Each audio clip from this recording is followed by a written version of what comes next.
Thank you, Dr. Asita Manatunga and Nisanka Jayawardena.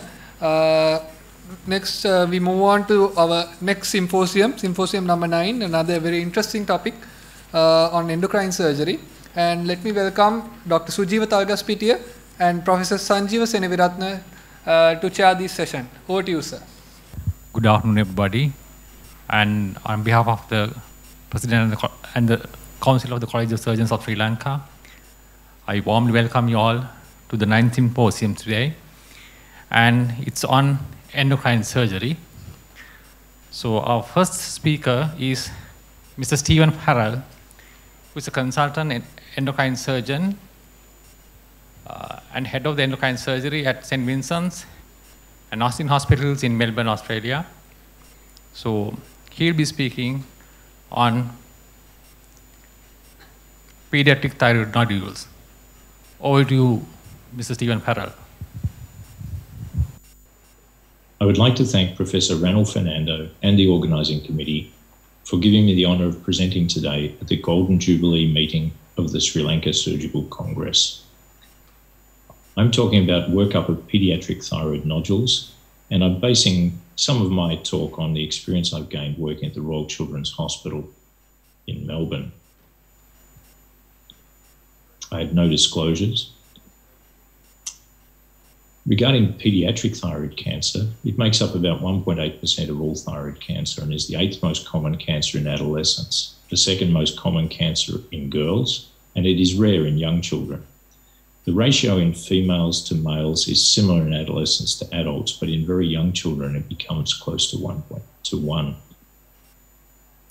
The incidence of thyroid nodules in children is probably higher than appreciated, and particularly in Australia now, with much more use of ultrasound in children than ever before, we're finding quite frequent incidental thyroid nodules and earlier presentation of papillary thyroid cancer. My experience at Royal Children's Hospital is probably somewhat biased in that it is a major paediatric referral hospital with quite comorbid patients with complex disease often and frequently familial cases. The scope of paediatric thyroid surgery I'm involved in is fairly typical for adult disease as well, in as much as there is therapeutic surgery for Graves' disease, multinodular goiter, and various kinds of nodules and cancers. But we also do prophylactic surgery where the gland is normal, such as in MEN2A and 2B, and what I would call secondary prophylactic surgery for nodular thyroids, and hopefully before cancer has developed in patients with risk of malignancy and usually screen-detected nodules in conditions such as P10 mutation, DICER1, and radiation-induced nodules. This is a picture of a 2.5-year-old with Graves' disease and ophthalmopathy who required surgery. This is a 10-year-old boy with papillary thyroid cancer and extensive central and lateral and parapharyngeal lymph nodes. It was quite challenging. There are similarities in the workup of children and adults, and there is an overlap of the kinds of thyroid disorders. Frequently, we can see precocious onset of typical multinodular goiter, and we can see sporadic cases of benign and malignant thyroid tumours. And like in adults, we aim preoperatively to identify and stage papillary thyroid cancer and medullary thyroid cancer in particular, and also to identify goiters which are atypical and more concerning. We also aim, where possible, to facilitate a single operation and to get the right extent of surgery so that there is not too excessive a surgery or too minimal. I had a preconception that Sri Lanka would have more endemic goiter than Australia, and that the iodine status would probably be more deficient. However, looking into this further, it seems it is probably the opposite. Sri Lanka underwent a universal salt iodization program since 1995, and frequent surveys since then of a large number of children show the iodine intake has increased, and goiter palpation rates have dropped dramatically in children from 19% of 6 to 12-year-olds in 2000 to only 2% now. In Australia, we have, in Victoria where I live, quite significant iodine deficiency as tested in 2006. And we've had quite variable fortification of iodine in the diet over many decades. Prior to the 1950s, goiter was very common in eastern Victoria, and 42% of young girls had visibly enlarged glands. There have been some changes, such as stopping using iodine in the milk fats in Australia, and that has led to substantial drop in the consumption of iodine. And along with that, individuals have reduced their consumption of salt in general and iodized salt. On a somewhat separate subject, Hashimoto's thyroiditis is quite common in Australia and in children in Australia, but it is certainly prevalent in Sri Lanka too, at least according to one article I looked at. The American Thyroid Association published good guidelines for the management of thyroid nodules and cancer in adults in 2015, and they've been the basis for management of thyroid disease in Australia.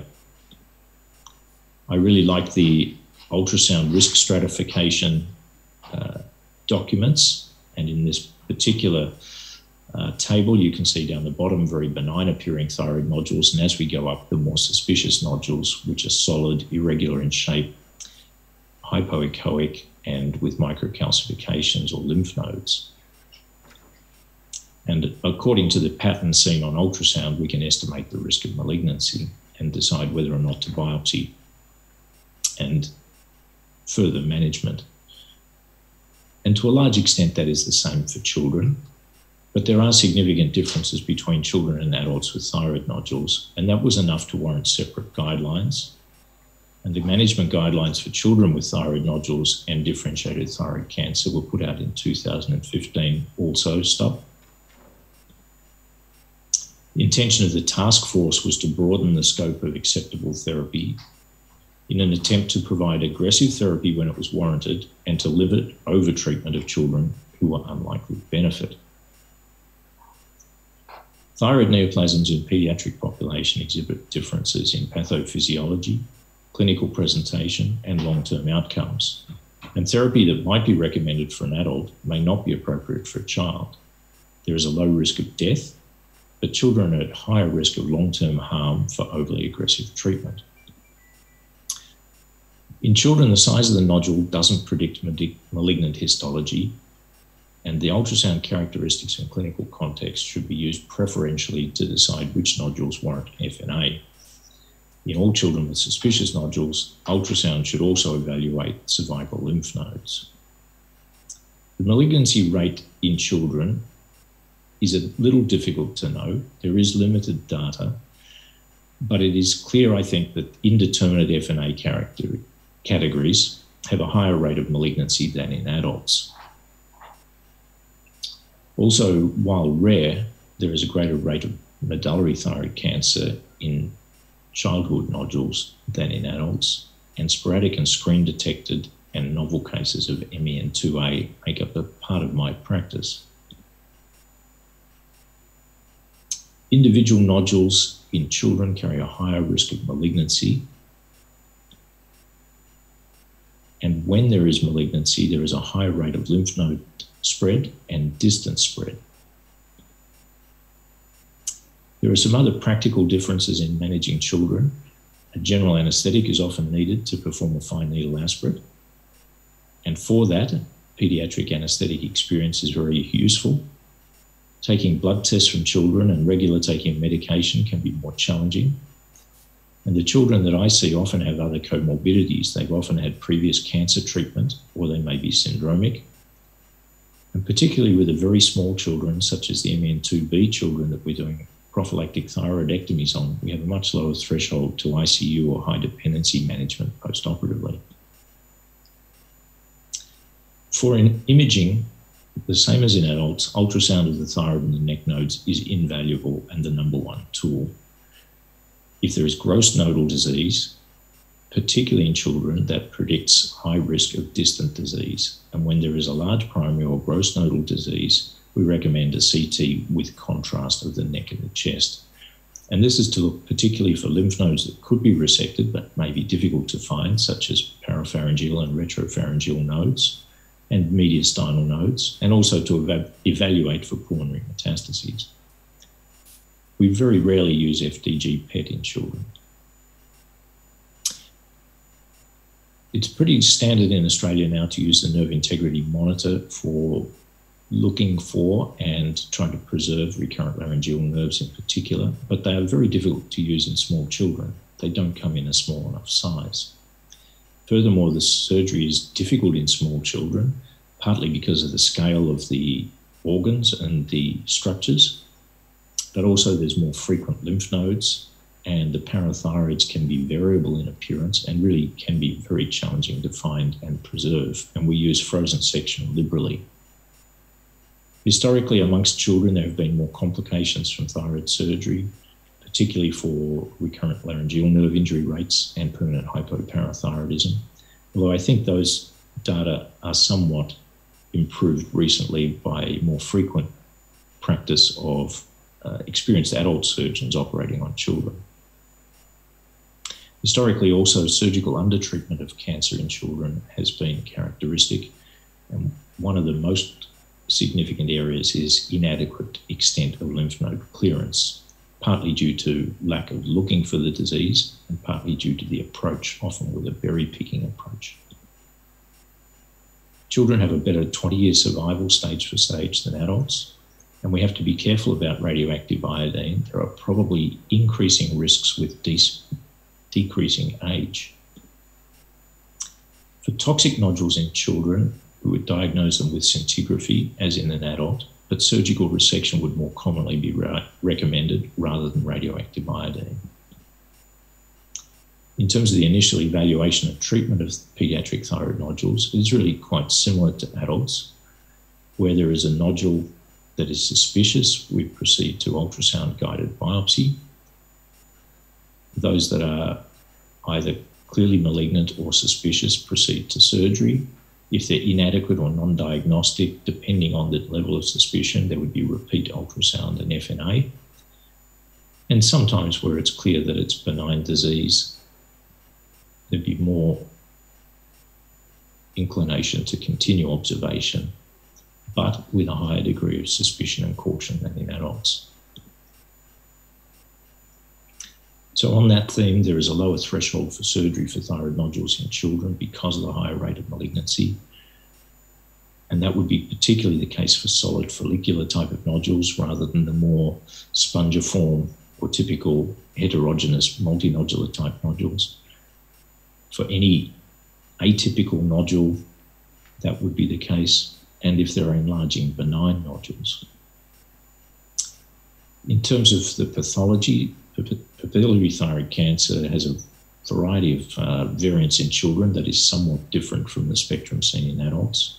Apart from the classic, we have a more solid type, a follicular variant, and a diffuse sclerosing variant. Some children who are quite young have a more unencapsulated and widely invasive type of papillary cancer with unique nuclear features including hobnail cells and abundant seminoma bodies.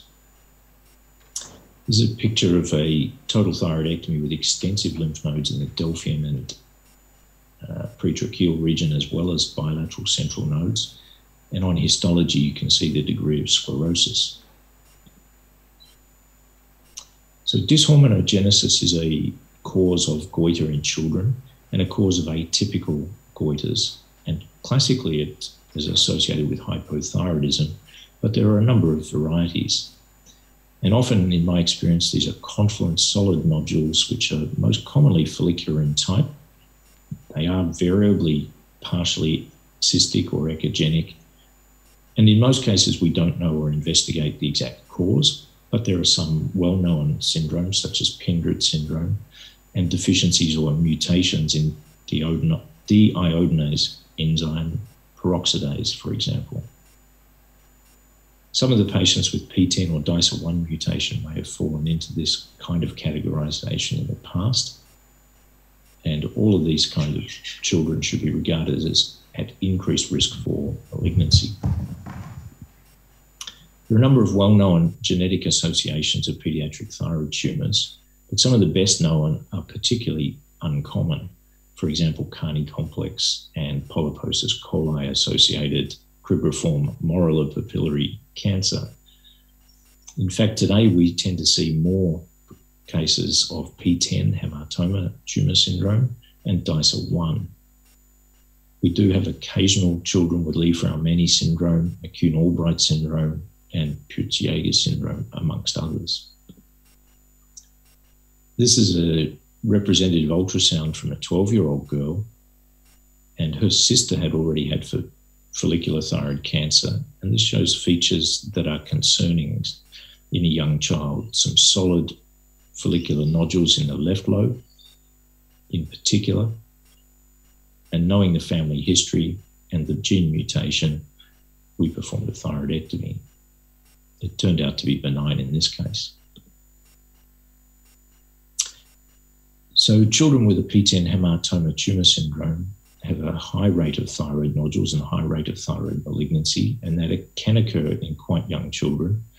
There are some distinctive characteristics, including multiple adenomatous nodules, and there is quite frequently background lymphocytic thyroiditis and C-cell hyperplasia.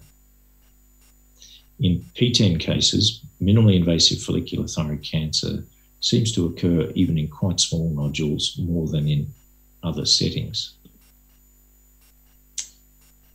So if you have a young patient with a history of thyroid disease and with multiple bilateral follicular type nodules, think of P10 hamartoma tumor syndrome. This is another 16-year-old boy with a follicular thyroid cancer and bilateral nodules. And again, seeing this pattern of disease would raise that spectre of P10 mutation. This is another boy that we did a total thyroidectomy on as a secondary prophylactic procedure for known P10 mutation and concern about the risk of developing malignancy.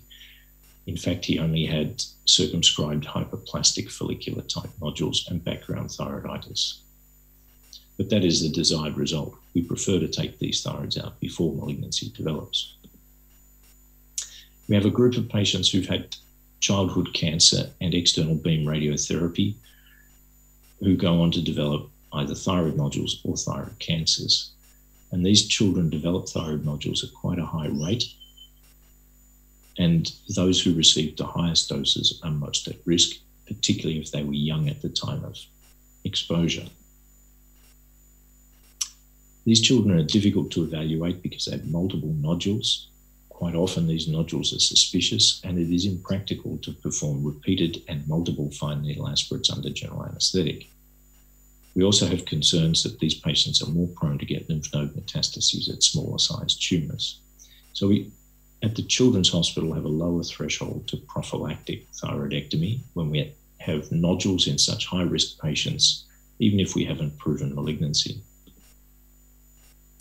Thyroid screening in children is somewhat controversial, but where there are high-risk children, an annual physical examination is recommended under the guidelines. And if there are abnormal clinical findings, imaging is recommended. There aren't clear recommendations for ultrasound screening. However, we do practice that for high-risk tumour syndromes such as P10, polyposis coli, but in fact in all high-risk tumour syndromes and radiation exposure at the Children's Hospital in Melbourne, we do perform screening or surveillance ultrasound testing.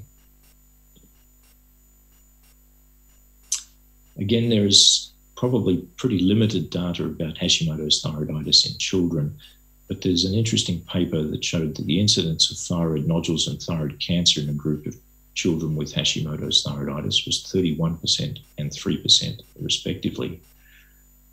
And of those children who did have cancer, the majority were only detected by ultrasound examination. Again, this is quite a common, difficult clinical problem for us. In this 12-year-old with florid Hashimoto's thyroiditis, there was a slightly different nodule, more hypoechoic and with microcalcifications, that we decided to investigate and proved to be papillary thyroid cancer. In this case, there was a very florid Hashimoto's thyroiditis with lateral neck nodes that were very prominent and concerning, but we believe there was no malignancy. This is another 14-year-old with Hashimoto's and quite extensive lymphadenopathy due to papillary thyroid cancer. Sometimes in children, there are also other types of lesions that aren't actually thyroid nodules. And we occasionally see arteriovenous malformations, branchial structure abnormalities, hamartomas or teratomas, and sometimes unilateral agenesis can lead to an apparent mass on the side, which is present. In this case, we had a vascular malformation in the upper pole of the thyroid that was only detected after surgery. Thank you. And once again, it's been a pleasure to present, and I look forward to questions and catching up with some of you online. Thank you, Mr. Farrell, for that very informative lecture. And we'll leave the questions to the end of the session. And now it's my pleasure to invite Professor Amit Agarwal, Professor of Endocrine Surgery from Department of Endocrine Surgery, Sanjay Gandhi Postgraduate Institute of Medical Sciences, Lucknow, India. Professor Agarwal is no stranger to Sri Lankans. He comes and essentially visits us every year, and he's a very close friend of College of Surgeons of Sri Lanka. And just to give you a brief background, he's a very well-known and renowned endocrine surgeon from Lucknow, India, and he has done a lot of research into thyroid disease as well as diseases of the parathyroid gland. So over to you, Professor Agarwal, for your speech on post-operative management and decision-making in thyroid cancer. At the outset, I'd like to thank the college for inviting me to this prestigious college meeting. And I'm very happy to share with you my thoughts about the post-operative management and decision-making in thyroid cancer. Before going on to the main topic, I'd like to recapitulate some of the history and historical facts that are associated with thyroid cancer. The first well-documented total thyroidectomy was performed way back in 1808, where the surgeon divided all 4 arteries and removed the goiter with a sharp dissection, though there was little blood loss, but the patient died from shock. Subsequently, we are all familiar with Theodore Billroth and Cocker, who performed total thyroidectomies with mortality of less than 1%. And he also received the Nobel Prize in 1909. But now we are all operating on big thyroids with minimal morbidity, minimal blood loss, and a happy patient. Now, before the era of the risk categorization of patients, all patients were treated equally without regard to their risk categorization. However, there was felt a need to distinguish between high risk and low risk patients. So if you see the graph here, low risk patients will have almost a 99% survival, 20-year survival, whereas a high risk patient, the survival drops down to 57% at 20 years. So there was a need for less aggressive strategies in patients who belong to the low risk category. So the objectives of this categorization are actually to determine the extent of initial surgery, whether a total thyroidectomy or a hemithyroidectomy, to decide which patients need to be sent for radioiodine therapy, and also to decide on the degree of TSH suppression. And of course, the most important part is to decide on the follow-up protocol. So the point I'm trying to make is that the follow-up protocol is not the same for all patients of thyroid cancer, but it depends on the risk category of the patient. It's also important to realize the risk of death from thyroid cancer is different from low-risk cancers and different from high-risk cancers. And age at diagnosis, primary tumor size, histology, completeness of resection, all these are important factors in assessing the risk of death from thyroid cancer. So if the patient is less than 45 years old, tumor size is less than 1 centimeters, he has a classic papillary thyroid cancer with no worrying histology, a complete resection has been done. The risk of failing initial therapy is very low and the patient will have an excellent survival. As compared to your higher risk patient who is more than 45 years, more than 4 centimeters PTC, he has some element of worrisome histology, and especially when complete tumor resection has been done, the risk of failing initial therapy is very, very high. So this needs to be distinguished at the outset before you start managing your patients. And not only the risk of death, the risk of recurrence is also important. because in a patient of low risk, the risk of recurrence is very low, whereas a high risk patients, the risk of recurrence is higher. So it's, in thyroid cancer, mortality is not very high, so risk of recurrence becomes very important between a low risk patient and a high risk patient. Now let us see what are the follow-up tools which are available to us. If you have done a conservative surgery, that is a hemithyroidectomy for a papillary thyroid cancer, for a small papillary thyroid cancer, the follow-up tools would include a clinical examination, a high-resolution neck ultrasound, and some non-specific imaging studies based on your ultrasound findings. On the other hand, if you've done a total thyroidectomy, two very important tools are become available to us. One is the periodic stimulated or suppressed thyroglobulin, and the other is a whole body radioiodine scan. So the point I'm trying to make is that if you do a hemithyroidectomy, these two important tools will not be available to you. So we are all familiar, once the surgeon has performed a total or a hemithyroidectomy for papillary thyroid cancer, there is a need for an adjuvant therapy, which is either radioiodine therapy in selected cases and thyroid hormone suppression. So these are two important elements of the post-operative management of our thyroid cancer patients. Now, coming to the radioiodine therapy, it actually refers to the post-surgical administration of radioiodine, where the aim is to destroy any thyroid residue in the thyroid bed. And the rationale behind this is that it may decrease the recurrence rate and possibly the mortality rate. More importantly, it facilitates early detection of recurrence based on serum thyroglobulin and eventual whole body radioiodine scan.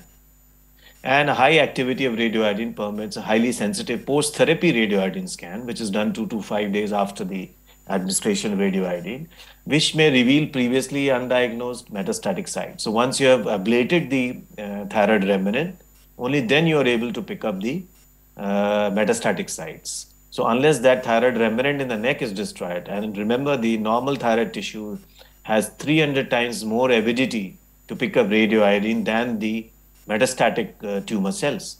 So unless you destroy or ablate the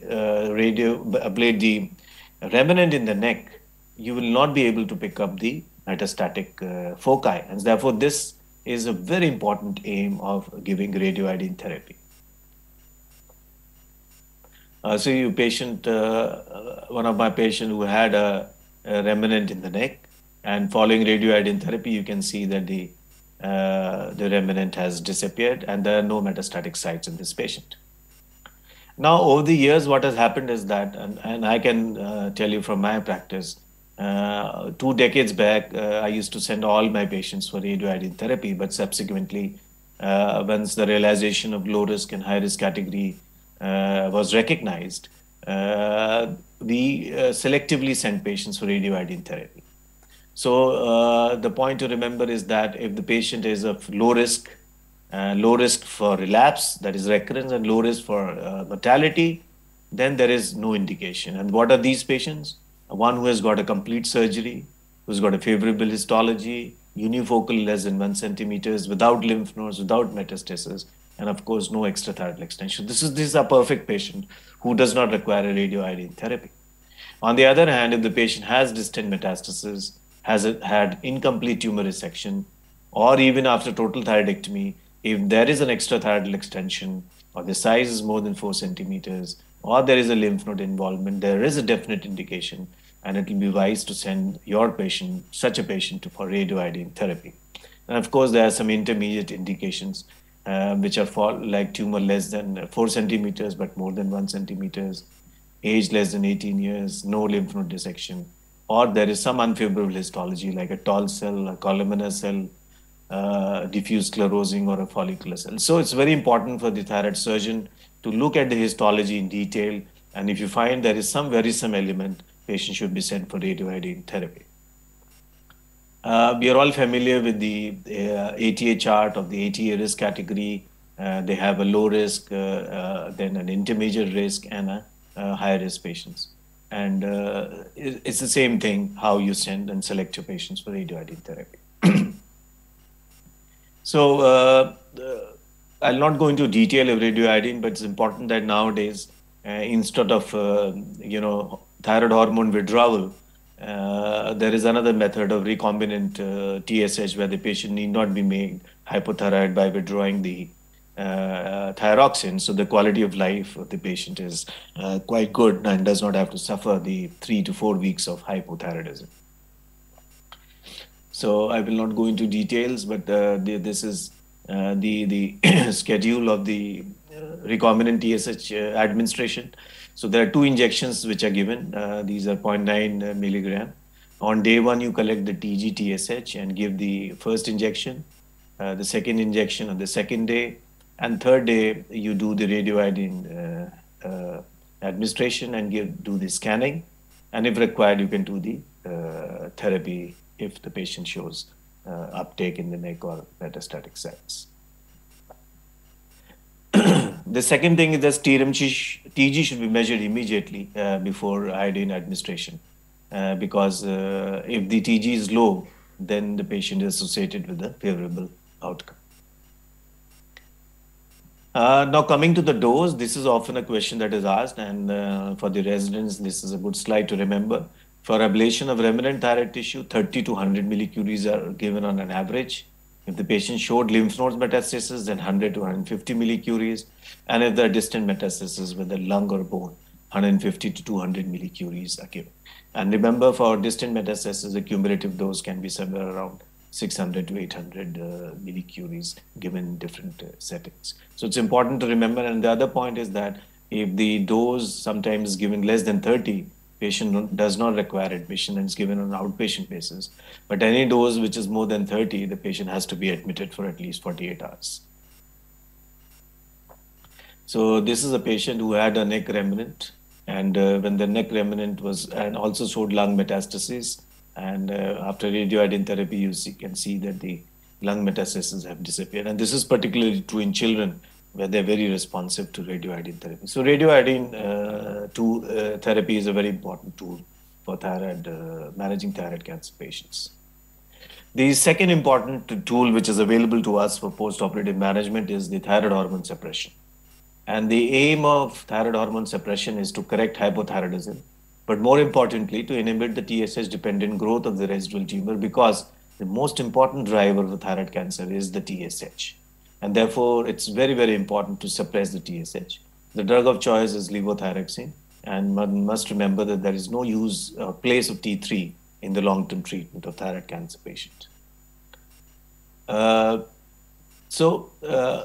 Coming to the dose, just like radioiodine therapy, I remember when 20 years back, I used to put all patients on 200 or 250 micrograms of thyroxine.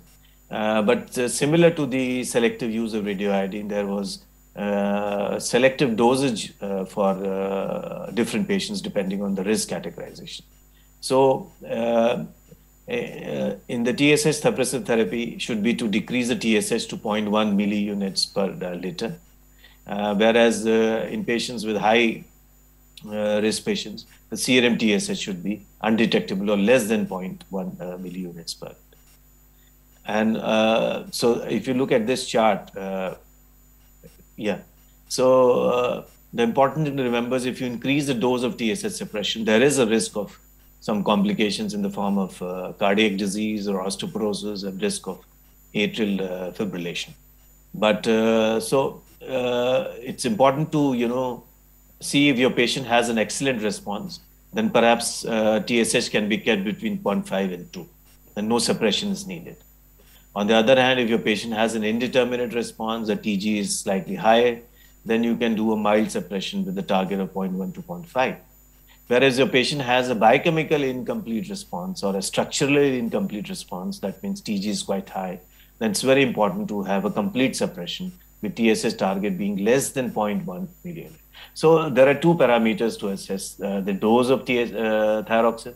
One is whether the patient belongs to low risk category or high risk. If low risk patients, you can keep the TSH between 0.5 and 2. If you're high risk, then it has to be undetected. Similarly, if a patient has an excellent response, then your target should be 0.5 to 2. And if there is an incomplete response, then the target should be less than 0.1. So these 2 factors decide about the dose of thyroxine.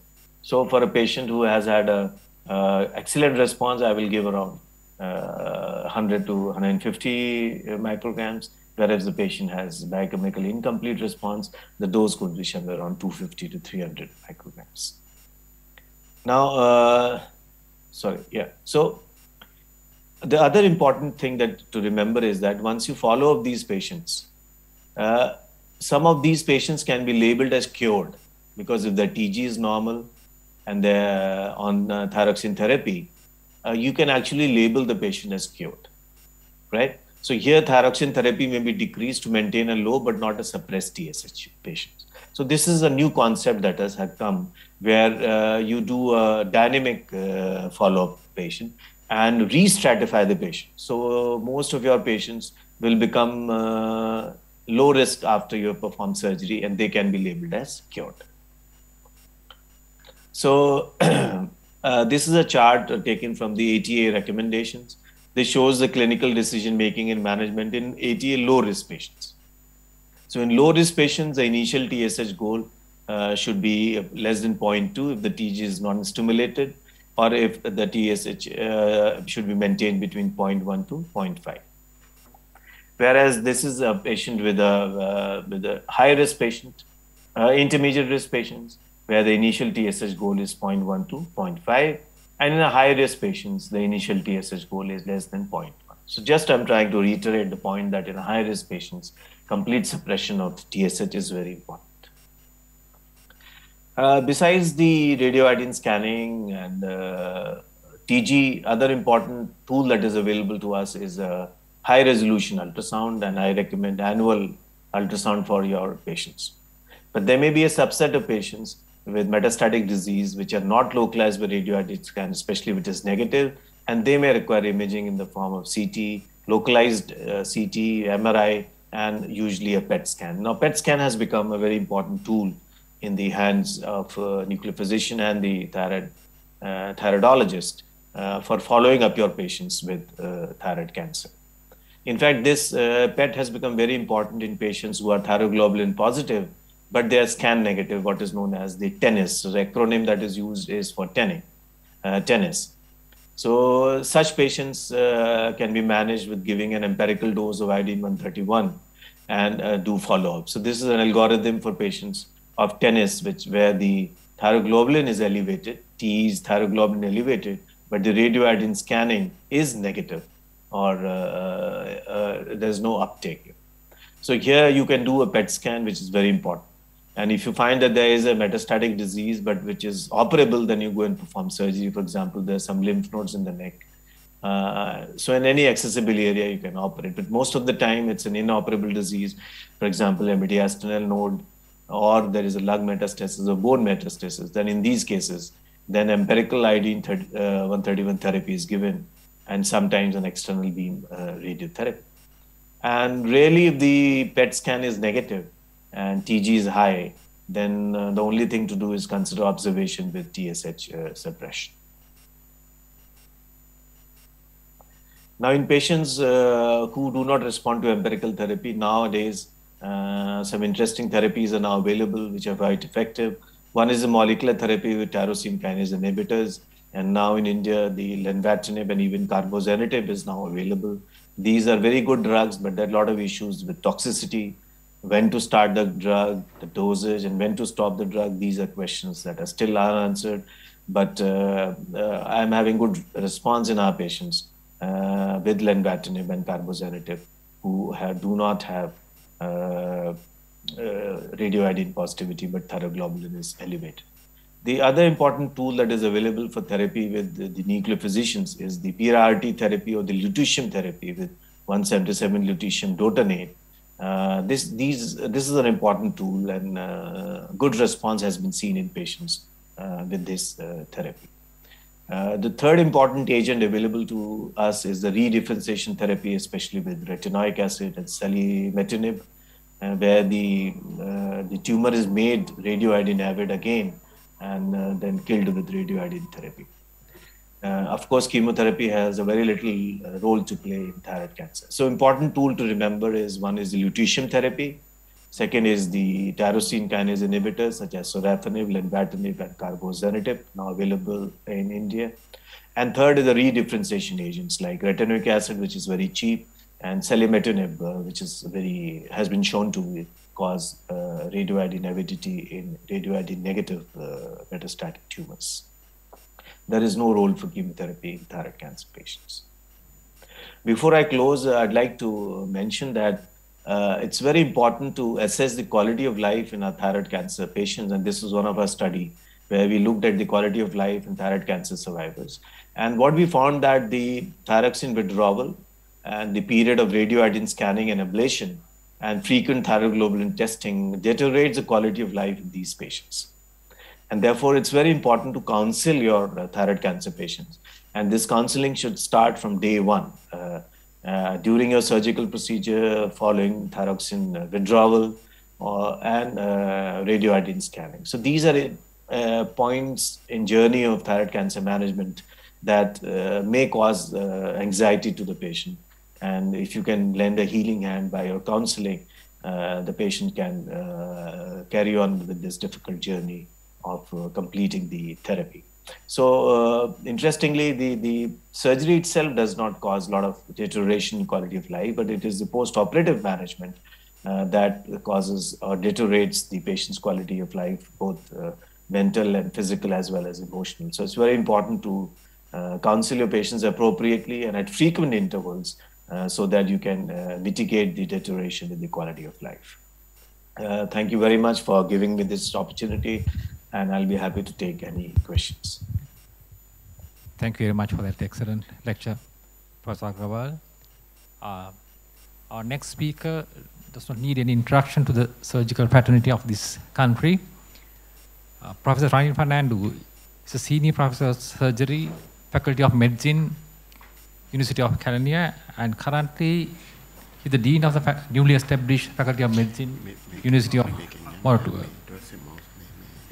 He'll be speaking on embryological remnants of the thyroid and their relevance in thyroidectomy. Over to you, sir.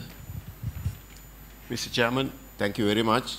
First of all, I would like to thank the College of Surgeons for giving me this opportunity to speak to you on a topic that is close to my heart. And also at this time, I would like to say hello to Stephen and Amit, who have joined us virtually. The topic of discussion at the moment is embryological remnants of thyroid and their relevance in thyroidectomy. As you know, the thyroid gland is the first of the body endocrine glands to develop, and approximately at about 24 days of fairly early in gestation. And then the gland, as a proliferation from the foregut, it extends downwards from the primitive pharynx, and then it solidifies into the normal shape that it assumes later on. And by the 7th week of gestation, that's quite early, it is beginning to function. So in relation to this embryology, there are things that are relevant to surgeons. And as you know, this depicts the descent of the thyroid. And there are, once developed, the thyroid has 3 main embryological remnants which are of real relevance to surgeons.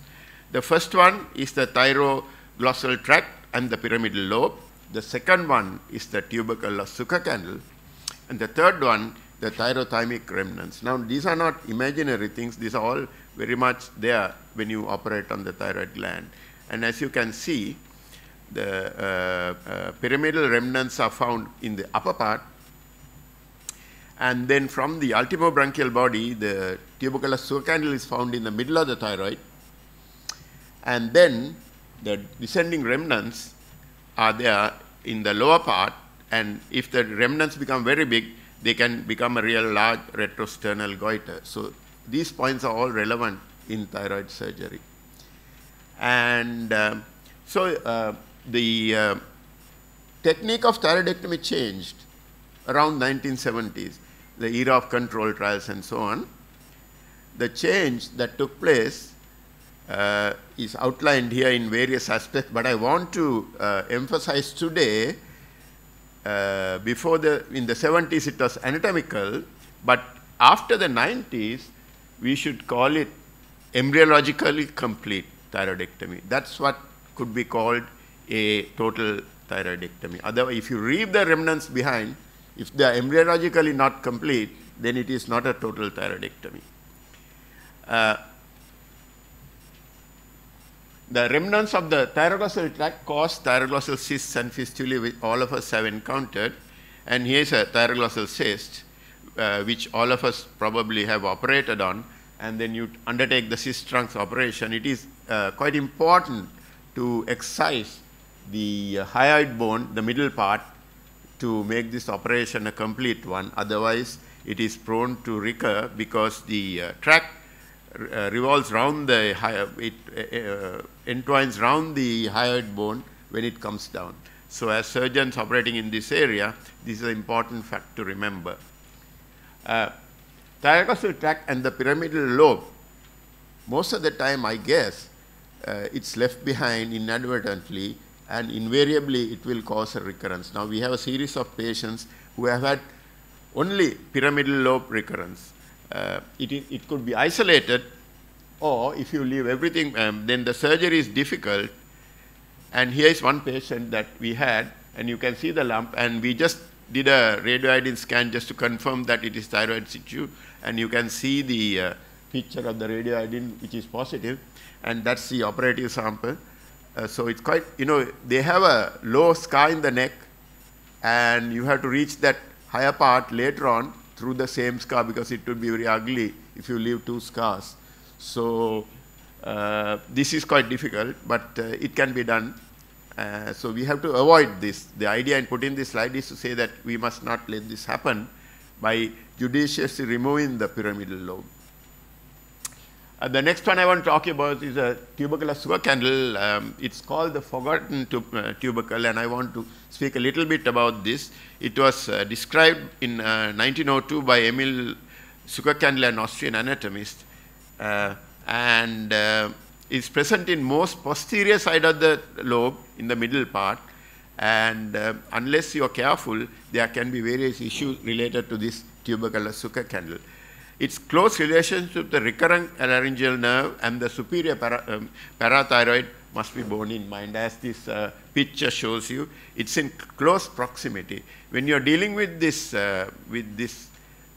remnant, unless you're careful, you can damage both.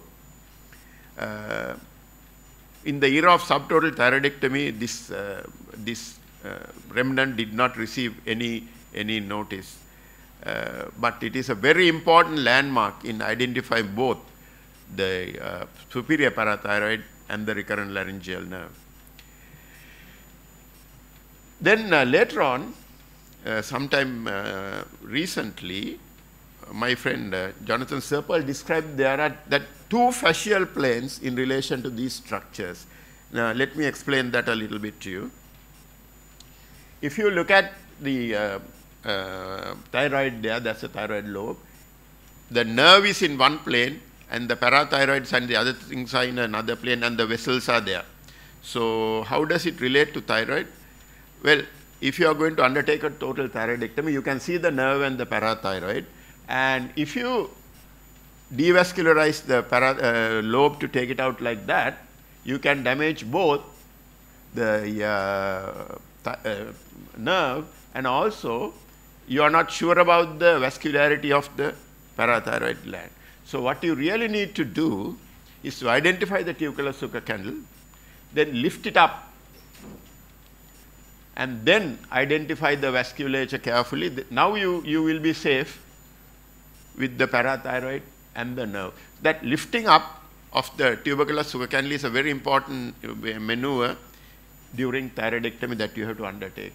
And the vascular relationship has to be understood carefully in order to avoid inadvertent damage to both. And this is not imaginary. Here is one sample that we undertook. You can see the tubercular Zuckerkandl, we have grasped it. When you lift it, now you can see the relationship that I spoke to you about.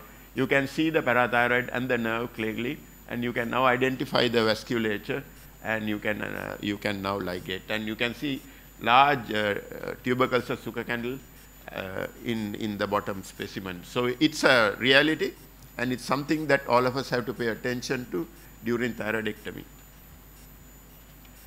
And how common is the tubercular succinal? You might ask me. We did a little study.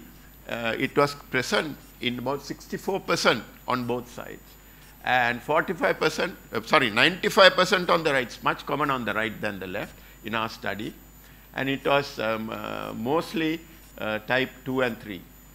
So, type 1. So, it's quite important to remember that. The recurrent laryngeal nerve lies within 3 millimeters from the tubercle, and it's either posteriorly or posteromedially on all our patients. So, it's in very close proximity. We measure the distance, and right side is common. The left side, it's, yeah. It is a very helpful landmark in thyroid surgery at its, as it is present in 94% at least on one side. And so, pressure symptoms, is it related to this tubercle? Only a minority. Only about 1/4 of the patients had pressure symptoms with large tubercular succinal. So, it's very difficult to say whether it has a very close relationship or not. There is a statistically significant difference of the tubercle on the two sides. So, that's what we found in our study. Now, the thyrothymic rest, now this is the most difficult embryological remnant to dissect and identify and remove, but because it also can be mistaken for lymph nodes or parathyroids and so on, but you must identify these remnants very carefully. Rest of tissue within the thymothymic area in about 50% of the people. Often mistaken for lymph nodes or parathyroids, as I said.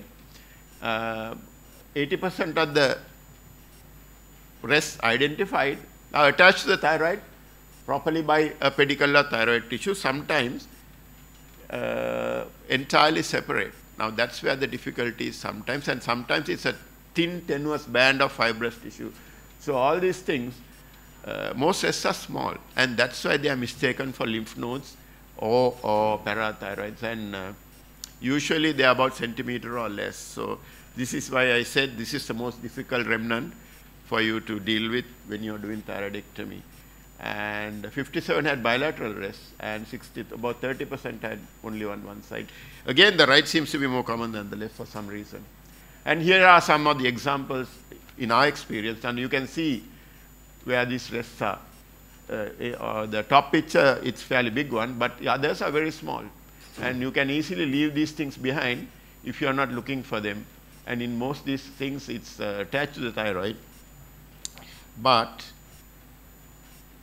when the thyrothymic rests enlarge and extend down, they constitute a large retrosternal goiter, and thyrothymic remnants are left behind during thyroidectomy. Definitely recurrences will occur, and you can understand how difficult the surgery is going to be. Yeah, and you are very likely to have problems with the recurrent nerve and the inferior parathyroid, particularly because of this. And here are some of the remnants. You can see how big the remnants are, and the tenuous connection between the thyroid and the remnants. Here again, on both sides. The connection is quite good, but unless you are looking out for this, you can easily leave this stuff behind, because it seems that the lobe is ending somewhere, but actually there's a lot of thyroid tissue after that. Again, a lot of remnants of the thymothymic rest. So, in summary, ladies and gentlemen, what I had to say is that identification of the embryological remnants is an important precaution to take for safe dissection, complete removal of thyroid to call it a total thyroidectomy, also preservation of the recurrent laryngeal nerve and the parathyroids, and to prevent recurrence. I think that's the most important one, because that's the one that will lead to complications later on during the second operation. And recurrences occur definitely due to residual embryological remnants. And when revision surgery is done, it is critical to remember that recurrent nerve and parathyroids are closely related to the remnants. And if you're operating for a cancer, it is almost imperative that you remove all this stuff, because otherwise you'll be leaving possibly residual thyroid cancer as well. So thank you very much for your patient hearing. Thank you very much, sir, on enlightening us on this very important aspect. I can remember we learned as trainees on these aspects from you. So I think the current generation of trainees also would have learned a lot from this lecture. Okay, ladies and gentlemen, now if you all have any questions, I think Prof is here and others are also available online to answer if you all have any questions, either in person or...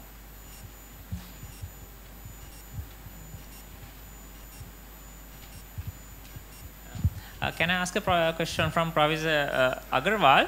Now, for a thyroid cancer, now you do this dynamic risk stratification, and when do you kind of stop following these patients up? You may bring down your aggressiveness of maybe thyroxine suppression, etc. But when would you decide to stop all these things and continue with the normal treatment? Yeah, thank you for the question. It's a very interesting question because that's the dilemma that is faced by thyroidologists who are following these patients. I would say the follow-up is actually lifelong. We actually never stop. It is the intensity and the frequency of the follow-up that is actually toned down as the time passes. See, most of the recurrences would occur within first 5 years.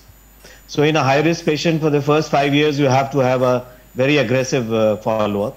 Unlike the low risk where you would, as I mentioned, do a relatively toned down follow. But after 5 years, in a high risk patient, you can allow the TSH to come near the lower level of the range of the TSH. That is how you do it.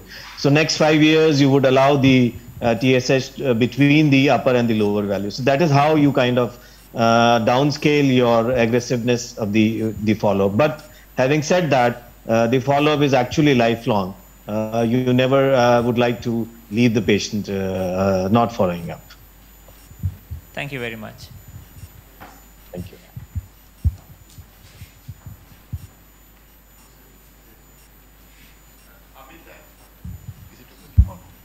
Amit and Stephen, hello. Can you see? Hi. Hi. Hello. Yes. Yes. Just a comment, Amit. My general practice is that after 10 years, I probably will not keep them on suppressive dose of thyroxine. 5 years, yes, like you, I am quite aggressive. Then you tone it down. After 10 years, they sort of go back to normal dose of replacement. Rather than suppression, you go to a replacement dose of thyroxine. I don't know whether both of you agree or not. No, of course, I totally agree with you. That is why you try to keep the TSH between the upper and the lower range. So that's almost a normal TSH with the replacement values. Perfectly right. Professor Amit, thank you very much for that excellent talk. I am Bhavanta. I learned about tubercle of Sukha candle in 2002 when Professor Renal Fernando organized workshops in Ragam when I was a registrar and you were talking about it. The question is, do you do iodine scans in all patients, even in low risk patients, after total thyroidectomy? Or is that you categorize? Yeah, thank you for the question. Yes, risk categorization is done right from the time you see the patient. Then it is modified when you get the histology report. So only selected patients are sent for radioiodine therapy, and that includes only the high risk patients. Intermediate risk patients you would take case by case, and low risk patients you would not send them for radioiodine therapy, and you would keep them in follow-up because they've already gone perhaps a total thyroidectomy, which is already perhaps an over treatment for these low risk patients. So there is no need for them to receive radioiodine. The advantage of radioiodine as far as survival and decreasing recurrence is concerned is only in the high risk patients. My question is not therapy, for the scan. Do you do radioiodine scan for patients prior to therapy? After total thyroidectomy. Yeah, low risk, there is no need to even send them for radioiodine scanning. You just follow up them with high resolution ultrasound and a TG if they have had a total thyroidectomy. No need for a check scan in these patients. I would say the radioactive iodine scan is not very sensitive when you use a low dose just to scan. It's nowhere near as sensitive as the scans you take after therapy. Just a question, Stephen, yes, to you. So TG is more sensitive than radioiodine scan. Yeah. Right.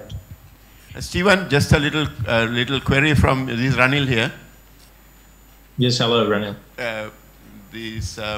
What is the rate of goiter incidence in Australia? Well, I think it's higher than in Sri Lanka, according to my research, and that surprised me. Yeah, ours is around 6 to 7%. Yeah, I don't know if we have very good population data for Australia, but certainly it must be at least 10%, I think. One question to Professor Ranil. Sir, in our experience, now when we refer these patients after thyroidectomy for oncologists, in high-risk people, they give radioactive iodine therapy. And sometimes it is followed by a radioiodine scan. Do you think it is of any use? And when you consider the interpretation of thyroid scans, sometimes they are not very accurate and the patients are misled. And they come back to us with the this post-radio ablation scan, and it is a bit confusing. What do you think? No, Bant, I agree, because I think the problem that we experience is the lack of uniformity in the way that things are followed up in this country. So, but you need to individualize your treatment and assess the situation, and then advise the patient accordingly, rather than, you know, sticking to a very strict protocol and so on. So that's what I tend to practice generally. You know, you can use your experience, the patient's risk criteria, and then decide what to do, rather than, you know, sticking straight to protocols. Yeah. I think this has generated a very interesting discussion, but because of the interest of time, yes, we'll have to stop the session. So on behalf of College of Surgeons, I would like to thank all the 3 speakers for excellent lectures, and I think all of us have learned a lot from this session. Thank you very much. Thank you very much. Thank you.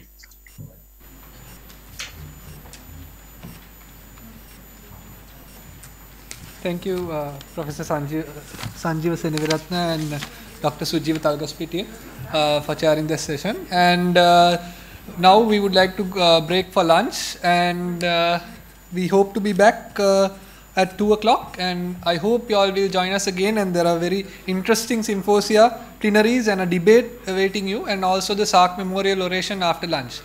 So have a quick lunch, and we hope to see you back, all of you all back by 2 p.m. Right. Thank you.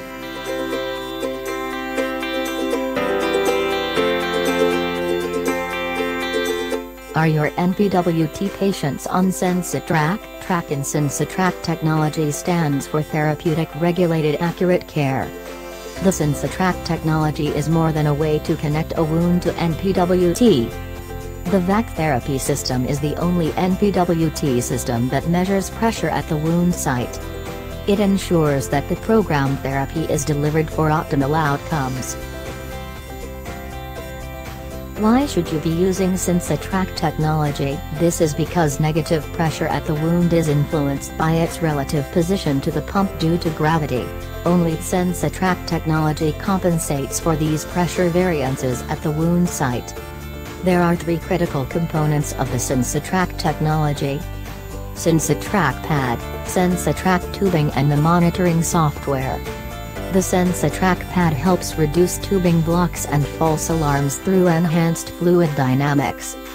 It enhances patient comfort through a low-profile pad and allows for secure and convenient tubing connections. It has integrated baffles that channel the flow of exudate away from the wound site, to minimize potential clogging. It ensures that the negative pressure is properly distributed to individual sensing lumens. The Sensitrac tubing efficiently draws away exudate from the wound through the large inner lumen.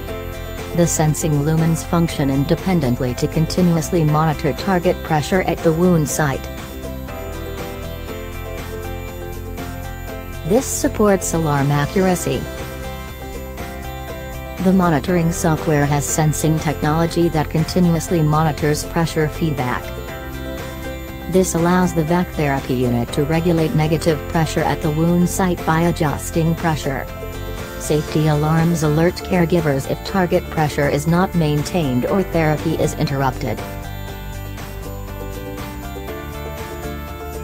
The sensing technology of the monitoring software enables sealed check technology to help clinicians easily troubleshoot pressure leaks with real-time audio and visual clues. Not all NPWT devices are the same. Only VAC therapy performs like VAC therapy.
Welcome back, everyone. Hope you had a good lunch, and thanks for being back on time. So we move on to another very exciting part of the agenda, a debate which will be chaired by Dr. Mahanada Udugala and Dr. Kesara Ratnatunga. Over to you. Good afternoon. Welcome you to this debate number 2 of the annual sessions of the College of Surgeons. We have three eminent speakers will be debating on the organ preservation following complete clinical response after neoadjuvant treatment in rectal cancer. The first speaker is Dr. Niroshan Atulugama, who is a consultant surgical oncologist in Provincial General Hospital, Badul. The second speaker, who will be debating against the neoadjuvant, the organ preservation, is Dr. Nurad Joseph, the consultant clinical oncologist from District General Hospital, Batticaloa. The third speaker who will be giving the commentary is Dr. Guilherme Uliao from Brazil, Sao Paulo, Brazil. So I would like Kesar to introduce the first speaker. Yes, I'd like to ask Dr. Niroshan Atlugama to propose the topic.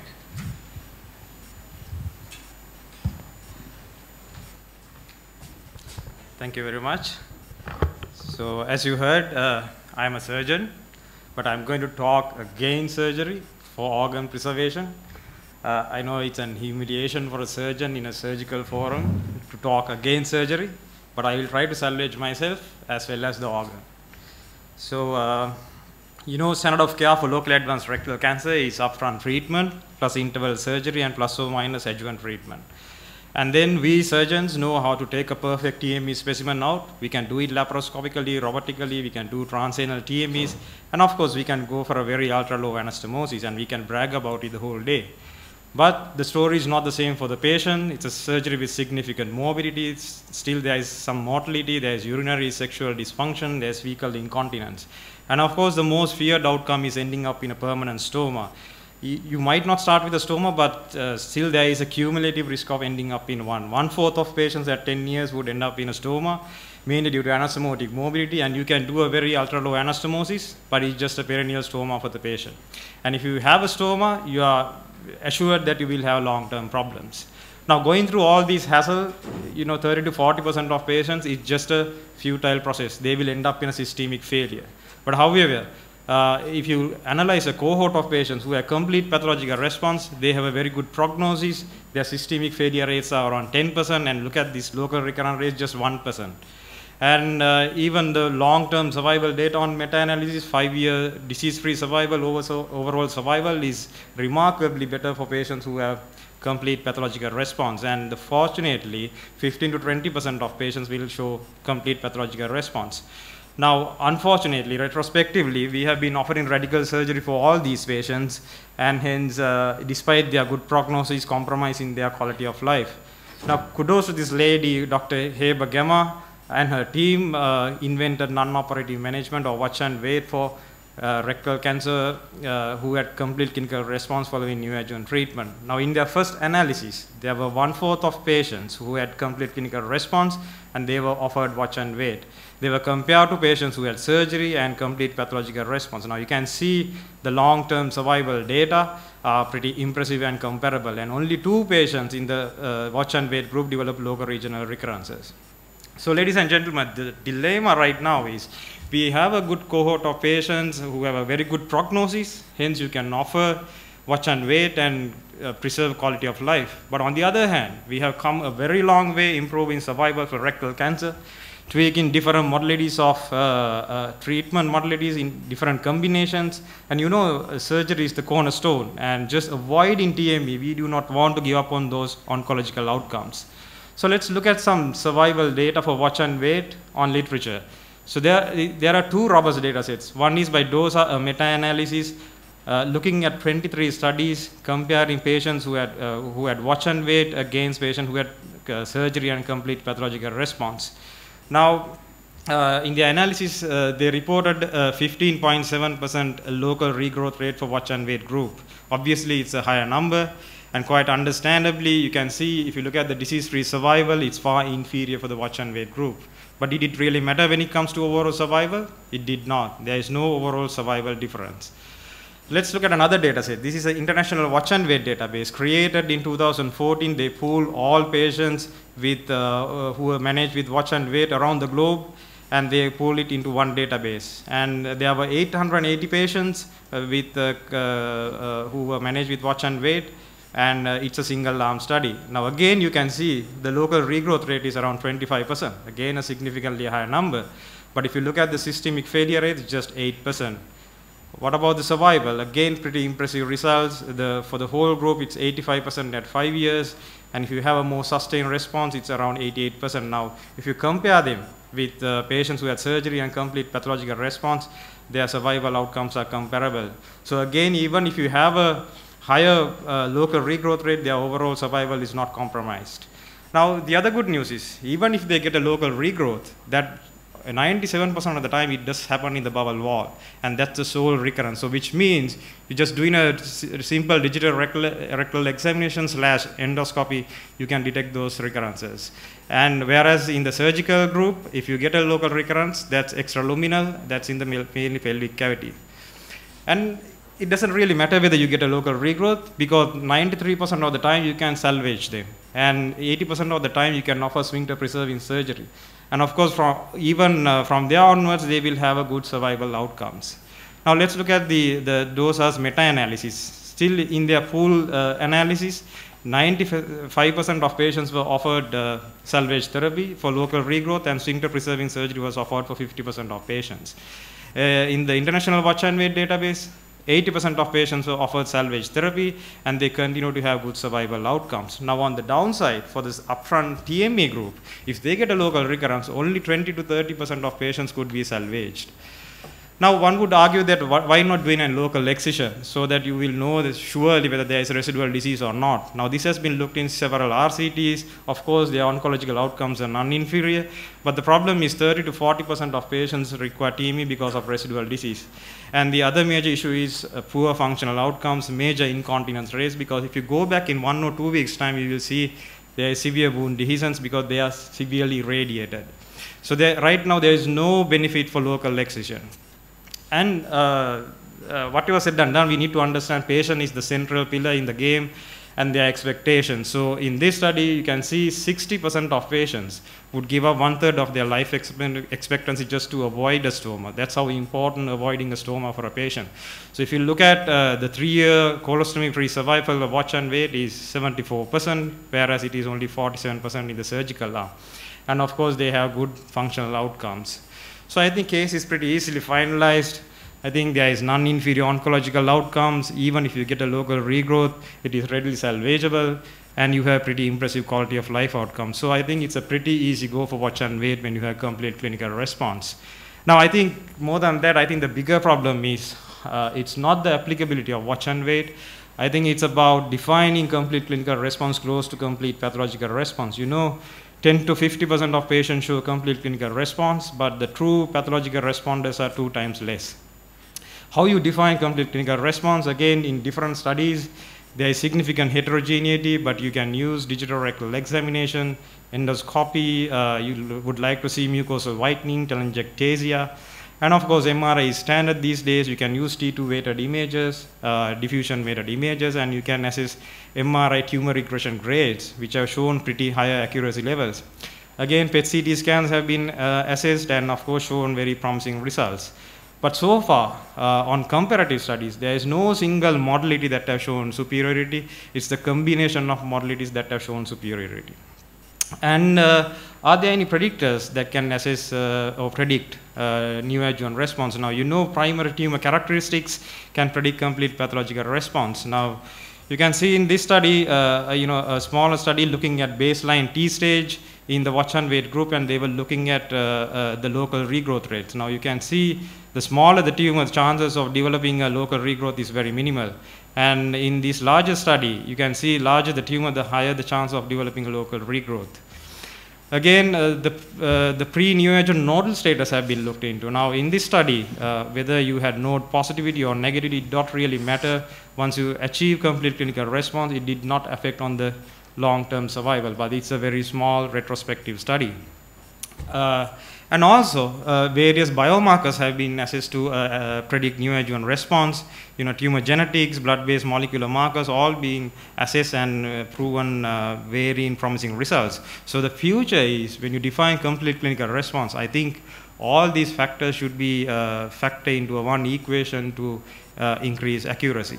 Now, it's not only how you define complete clinical response, but it's also important when you define it. Now, if you look at in this analysis, different studies show significant heterogeneity. And if you look at this study, you can see if you wait for longer than 8 weeks, the number of patients who have complete clinical response doubles. And even some studies have gone even further for 16 weeks, but there is a small caution. If you wait longer, there is a chance of tumor cell repopulation. it's not only how you get there, but it's also important how long you can stay in that response. Now, you can see patients who have sustained their response for 3 years and 5 years, their survival curves become better and better. And also, we have to think ways of improving patients, number of patients in complete clinical response. Now, you know, total neoadjuvant therapy is a novel concept which has proven its efficacy and how you do it. You know, there are, you know, you can modulate chemotherapy in different sequences and different doses, and also radiotherapy can be tweaked in different doses. So again, you can see in the lower part that there is significant heterogeneity among the studies. And this study actually shows different regimes of consolidation chemotherapy. Longer the regime of chemotherapy, you can increase the number of pathological responders, but still with no increased surgical morbidity. And also, again, how do you follow up them? Again, there is significant heterogeneity among the studies. Again, it has to be finalized in the future. So what's the future for watch and wait? I think it's not applicable only for locally advanced rectal cancer. I think it should be extrapolated to early rectal cancer, where you can have more predictable outcomes. And of course, you can you know, completely avoid surgery in this group, completely put the surgeons at rest. So there are many RCTs underway, and I think in summary, watch and wait is a promising alternative. And it's just that we need to come into consensus or streamline the primary endpoints. I know Nurad is going to come up and say that, you know, there are no RCTs comparing head-to-head surgery versus watch and wait, but I'm sure it's going to be very difficult with this impressive data. You will never have equal accruals. And lastly, I'm going to say, you know, it's just that a good surgeon knows how to cut, but a best surgeon knows when not to cut. So I will rest my case in favor of organ preservation. Thank you. Thank you, Niroshan. He's made some compelling arguments trying to pull all of our surgeons over to the dark side of not operating. So I'd like to call upon Dr. Nurad Joseph, our clinical oncologist, to oppose. Okay, thank you very much. I have the very amusing task of convincing surgeons that surgery should actually remain standard of care for rectal cancer, and in spite of all these compelling arguments, you should certainly look before you leap. Right, so this is just to remind yourselves of the standard for rectal cancer management. So very particular in the T1, T2 early cancers, you just need a TME alone, and even T3AB and 0, you can manage. If you're confident of the quality of your TME, you don't need any neoadjuvant treatment. But if it's higher than that, then you need some form of neoadjuvant treatment, and certainly if the margin is threatened, you would need long-course chemoradiotherapy. Now, the organ preservation strategy, which Dr. Atulugama articulated so well, hinges on neoadjuvant treatment. Then you assess response, and if there's a complete response, you go on a surveillance protocol. If there's no complete response, you go for a TME. Now, there are three main problems with this approach. First is the inadequate correlation between complete clinical response and complete pathological response, because the whole premise is that surgery is probably over treatment for those who had complete pathological response. But to achieve that, there should be good correlation between complete clinical response and complete pathological response. And there is heterogeneity in treatment protocol, and also there is a dearth of evidence when it comes to equivalence. Let's look at clinical response versus pathological response. So this study performed at the Memorial Sloan Kettering Hospital in New York. It's a very prestigious cancer center. Now, based on EUA and proctoscopy, they got it wrong 75% of the time. So a complete response did not equate to complete pathological response.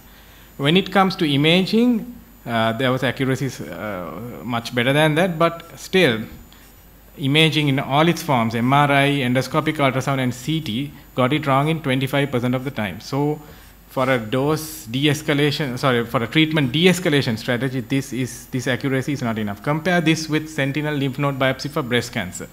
We have 98 to 97% accuracy with sentinel. If the sentinel node is negative, 97% of the time, it's actually negative. So If you are embarking on a strategy based on complete clinical response, which is going to get it wrong 25% of the time, that is not good enough. And Dr. Atalugama articulated so well the heterogeneity in terms of treatment protocols. We still don't know what the optimal strategy is. Should we give long course chemoradiotherapy? Should we be giving short course chemoradiotherapy? Where do we sequence induction chemotherapy? What about the dose? What about the place of local excision? And as he quite rightly pointed out, when do we do it? So it is still an evolving science, and the standard hasn't been resolved yet. So it's too early to jump on the bandwagon. Now, the data from Brazil is very impressive, and certainly they have very impressive results. There are lots of things that Brazilians do better than us. The question is, can this be extrapolated to other settings as well? So the data from Brazil, certainly they have achieved a complete clinical response rate of 59%. I have to say that is much higher than what we would see in routine clinical practice. But even in their setting, 28% of patients with a complete clinical response had a local recurrence. So Dr. Atalugama rightly pointed out, with complete pathological response, the local recurrence rate is about just 2%. So with it clearly shows that complete clinical response does not predict complete pathological response to an accuracy which can warrant clinical application. Let's look at the International Watch and Wait database. Again, 25% of patients develop a local recurrence. So at the end of the day, you have just about, at best, 30% going into complete clinical response. Then about 25% of those patients will also develop a local recurrence. So you just have 20% which is local recurrence free with organ preservation. And out of patients who developed a local recurrence, 20% had distant metastasis. The figure with complete pathological response is about 5 to 6%. So we don't know if organ preservation endangers survival by increasing distant metastatic rate. That question has to be answered in a clinical trial. Let's look at survival. Now, the endpoint in rectal cancer is disease-free survival. Overall survival is not a good endpoint. None of the trials, even the chemoradiotherapy trials, there was no difference in overall survival because the numbers required are very large. So if you look at disease-free survival, watch and wait is clearly inferior to patients achieving a complete pathological response. Even if you look at the cohort of patients who had a complete clinical response and then went on to the watch and wait protocol versus those who had surgery, again there is a clear trend towards surgery. So this creates strong doubt as to whether watch and wait is actually truly non-inferior to total mesorectal excision. So even if you descend from the ivory tower of evidence-based medicine and say that, okay, you are willing to accept a lower level of evidence, still that evidence does not exist. And then look at this study which compared over 6,000 patients in the National Cancer Database in the United States. So in patients with stage 2 and 3 rectal cancer who had organ preservation versus those who had radical surgery, the comparison shows that overall survival is clearly inferior in patients who underwent organ preservation. I thought I'll show you this slide as well because Dr. Atalugama alluded to it. So this is this trial is the TREC trial in patients with T2 and not rectal cancer. These patients were randomized to TME versus short course radiotherapy plus endoscopic excision. And even in this group, although due to small numbers the difference wasn't significant, you can see that radical surgery had a disease-free survival of 85% and organ preservation, it was 76%. So there is a 9% absolute difference. So that is too much for comfort. Now the whole problem is that when you put these patients on the organ preservation pathway, 2/3 of them do not achieve a complete clinical response, so they would have to undergo TME anyway.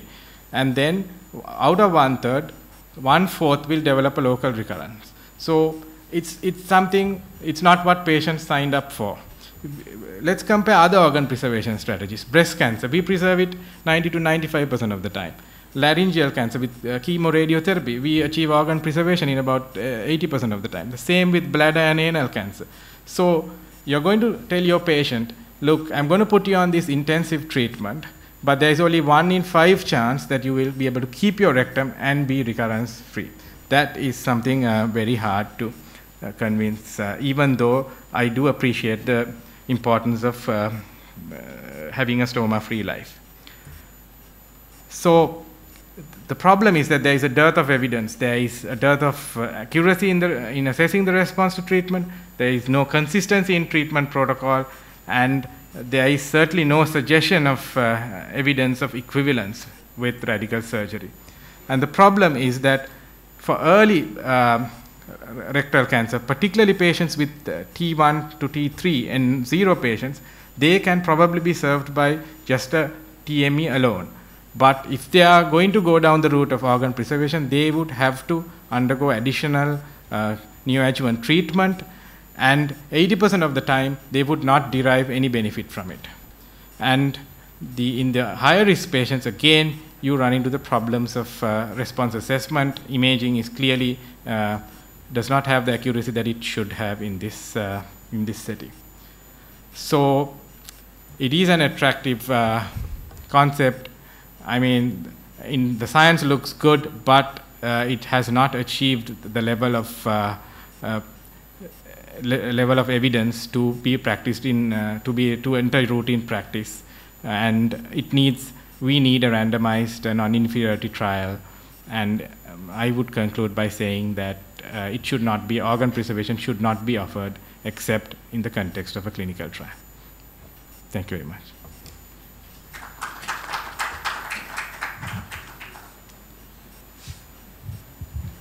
Right. Thank you, Nurad.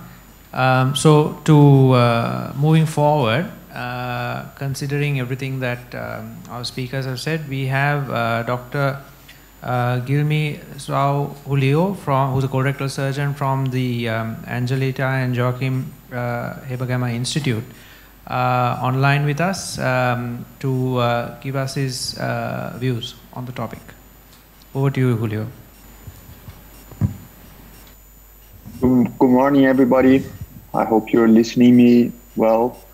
Thank you again for inviting me for this to be part of the Sri Lanka meeting. It's an honor to be here. I would like to congratulate both speakers for the excellent talks. Certainly this is still a very controversial issue, but my point here, my issue here will be to moderate what have been talked by both speakers. So regarding the first talk of Dr. Nirosh, very interesting points, and I must say I agree with almost all of them. So he highlighted very well some of the best data we have nowadays available regarding watch and wait. And I think one of the important points he made is that perhaps waiting for a randomized trial comparing watch and wait with surgery, we're gonna wait forever and we'll never do watch and wait, because certainly nobody will be able to offer a patient to randomize a terminal colostomy and doing nothing and argue with the patient that this is the same and we just need to do this study. I would never be happy to be part of this study. And Dr. Nurad also made some very interesting points, and I will point out some of them for you to clarify some of the data that have been presented and that perhaps can be a bit confusing sometimes.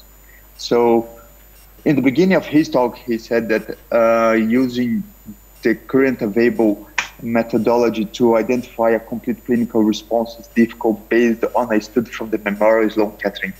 And if we look back to that study, this is a very old study from 2002, before even watch and wait have been properly presented by Professor Hebergamma. So I am sure we have learned a lot over these 20 years. And then he argued that we in Brazil presented data with 59% of complete clinical response and watch and wait, and that it is hard to be shown in other places. But we need to look carefully. I understand the Prodigy showed only 28%. The Rapido also showed a smaller rate of pathological complete response, but we're talking here about pathological complete response and clinical complete response, and they are different, and I'm going to explain why. So if we operate the patient straightforward after the neoadjuvant treatment and we find some residual tumor there, it does not mean that residual tumor will be viable, will become a recurrence in the later times. So perhaps a smaller nest of tumor cells is not enough to recommend the surgery. We don't know how this tumor will behave. On the other hand, if we look from the same group, Memorial Sloan Kettering, that presented the OPRA trial in the AES, the ASCO's meetings 1-2 years ago, they showed a very similar rate of clinical complete response than we did. So this is quite similar with what has been done in Brazil. And if we look to the endpoint of successful watch and wait, they have very similar numbers. Another concept that we need to look very careful, and we ourselves are looking every time a bit more careful and talking a bit more carefully about it, is the difference about local recurrence and local regrowth.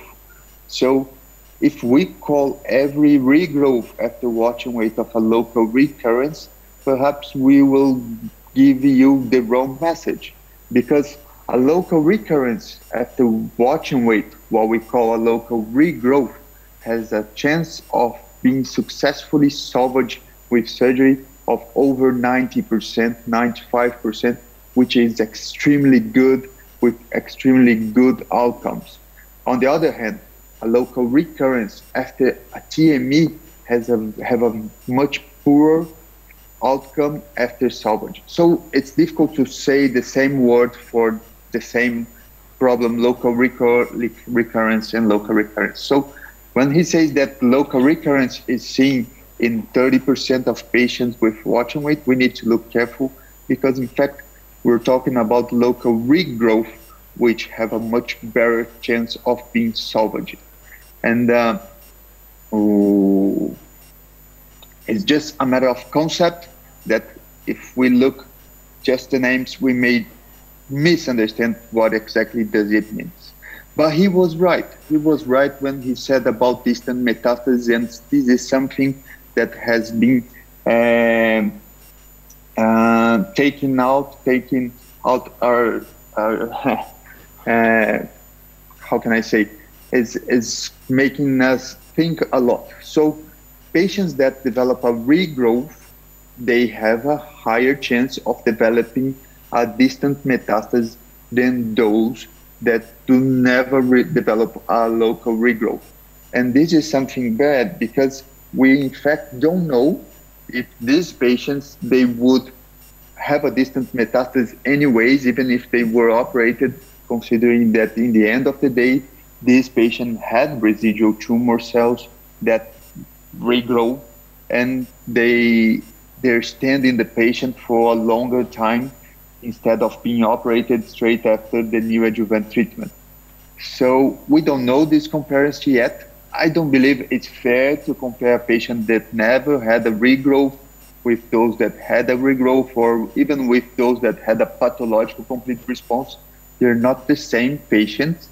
But the true question, the real question here is, if this patient that developed a regrowth, so it was a microscopic nest of tumor that grow into something bigger, and we could find out and operate, and then were operated. If this patient were operated back there when he was just clinical complete response and we did not see that nest of tumor cells, if he were operated by that time, would this distant metastasis be avoided? So we don't know yet. Perhaps this is the focus where we need to try to answer our questions, to investigate, and to finally give some more answers and confidence in the benefit of watch and wait. So I'm not going to take it longer. To summarize, so all of this, watch and wait has improved a lot over the years. I think we're understanding much more in the last years than we had in the past. Nowadays, we have much more available imaging tests and even understanding more the disease and the behavior of a patient. That's why we have so much heterogeneity on the follow-ups, screenings, and all of this, because we're learning, we're still learning. But if we wait, we'll wait for a randomized trial, perhaps we will never do watch and wait for our patients. And I'm sure you said that's difficult to convince a patient to try for watch and wait if he has only a 20% chance of being a successful watch and wait. I must say that our patients, the patients that I see, they're not difficult to convince. In fact, it's all they want. They want to hear that 20%, let's go for it because I want to avoid this stoma anyways, because this is what, I know that it sounds not that bad for us colorectal surgeons, but when we talk to a patient and he says that he needs a stoma, well, this seems the end of the life for them, and they want to try everything to avoid this stoma.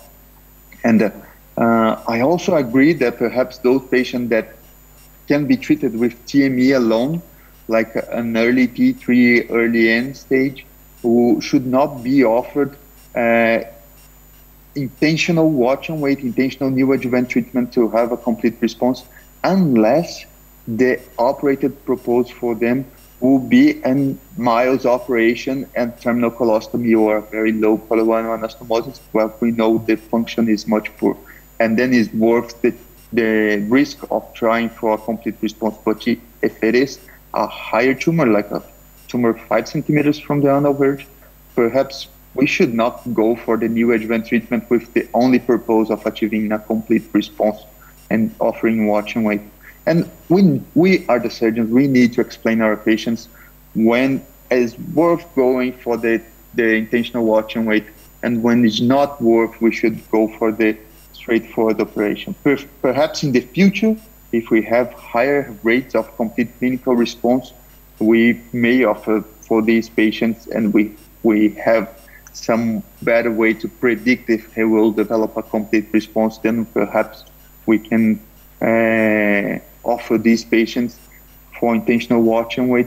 But nowadays, we still should not do that. We should reserve this strategy only for those patients candidates for mild operation and very low tumors. Congratulations again for both speakers. I enjoyed very much being part of this section, and thank you. Thank you, Dr. Gilmi Sao. And I don't know that we have time for any comments or questions. Okay, yeah. So as we have run out of time, we'll thank all three speakers and conclude the session. Thank you, Dr. Udukula and Dr. Ratnatunga. So we move on to the next program in our agenda, that is a plenary number 12, and this will be chaired by Dr. Rasita Manatunga and Dr. Randima Nanayakara. Over to you, sir. Thank you. Next is plenary number 12, which will be delivered by Professor Sarah O'Dwyer. It's on the management of peritoneal carcinomatosis. Professor Sarah O'Dwyer, she's a professor of surgery, consultant surgeon in the colorectal and peritoneal oncology services at the Christian Hospital NHS Foundation Trust in Manchester, United Kingdom. Professor O'Dwyer is a highly experienced colorectal surgeon, and she has been instrumental in initiating fellowships in highly advanced surgical training at the Christie, which is recognized by the Royal College of Surgeons and the Association of Surgical Oncologists, the European Association of Surgical Oncologists, and myself and several other surgeons now to about more than 10 surgeons have had training at the Christie with Professor O'Dwyer. Over to you, Professor O'Dwyer, to deliver your talk. Thank you for asking me to address this conference. I hope it's a successful conference. I'm only sorry I can't be with you in person. You've asked me to talk about the management of advanced peritoneal carcinomatosis.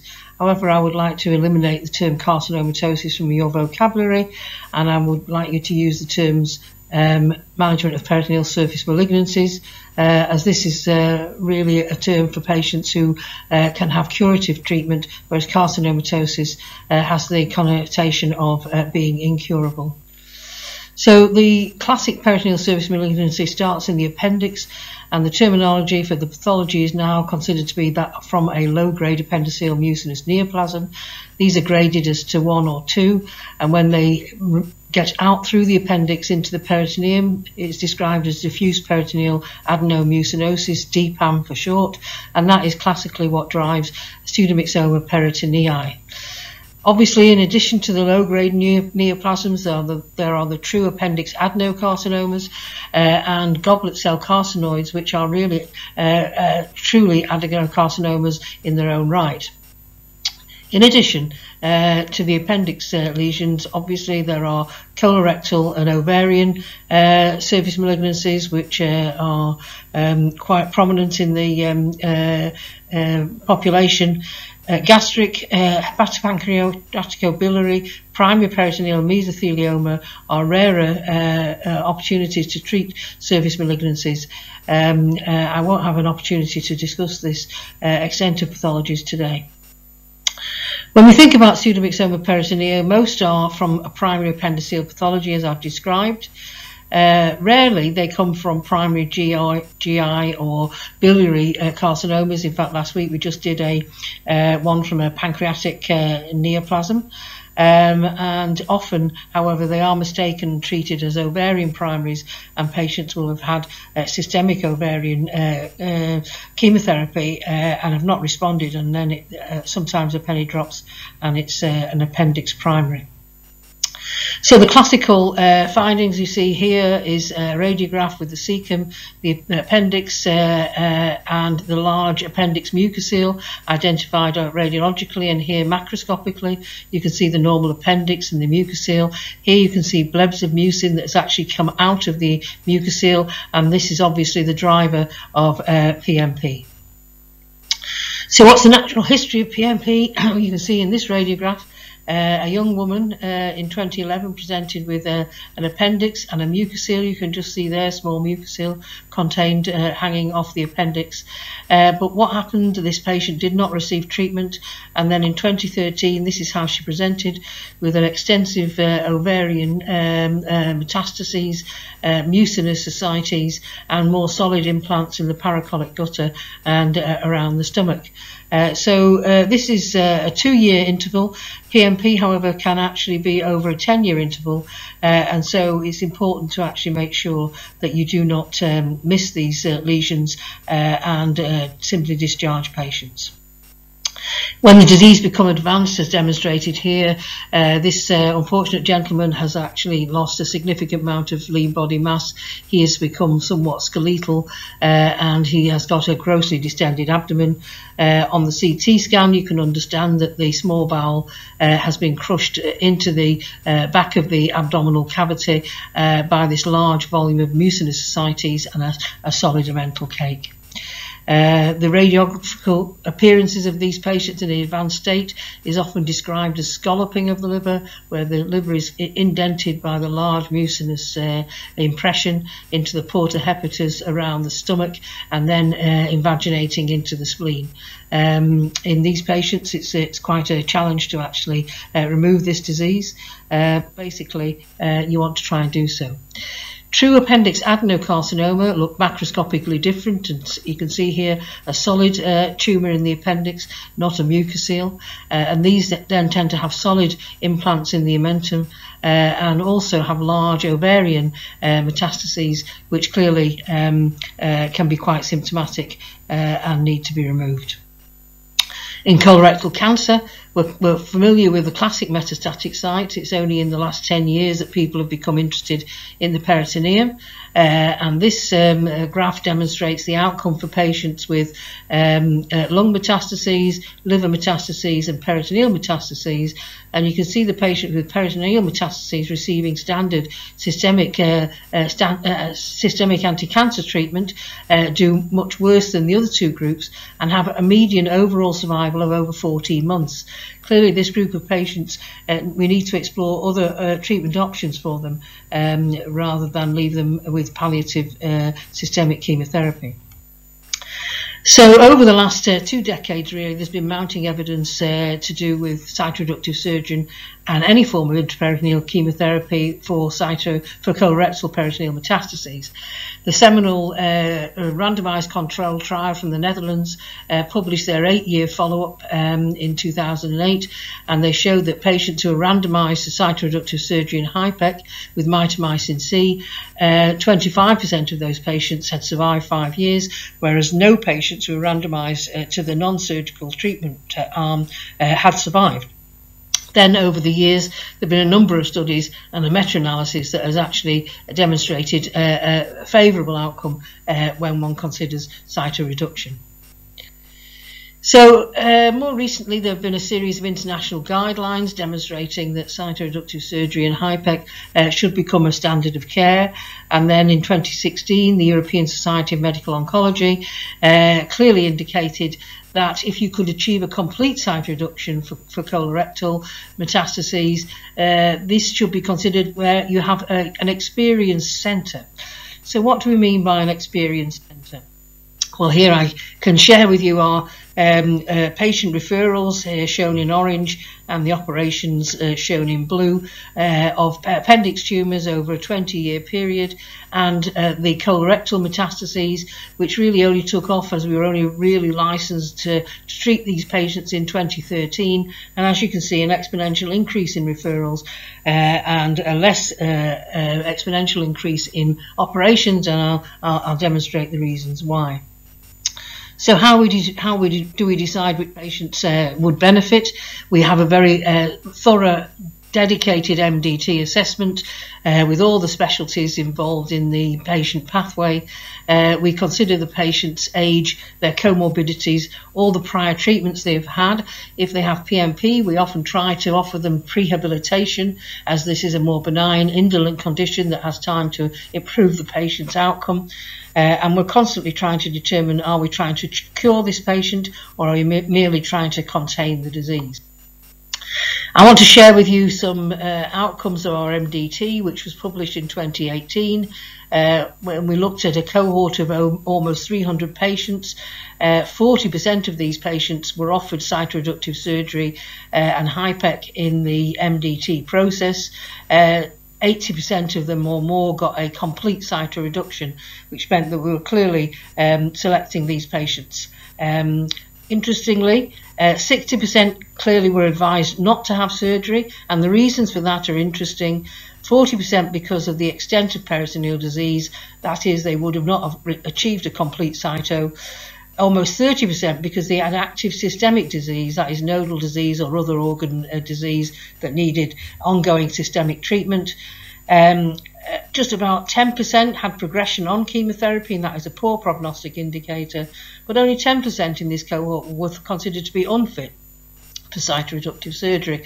Obviously this is a highly selected group of patients that have been already selected from teams outside, and so it is probably not manifestations of all patients who would present to the average service. This graph demonstrates what happened over a period of time, and if we see here in the first cohort of patients we were offering cytoreductive surgery to 65% of patients.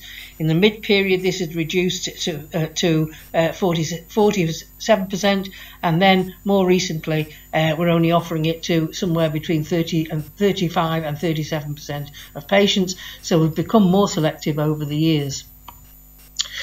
What we really need to understand is the peritoneal cancer index, which is an assessment of the extent of the disease.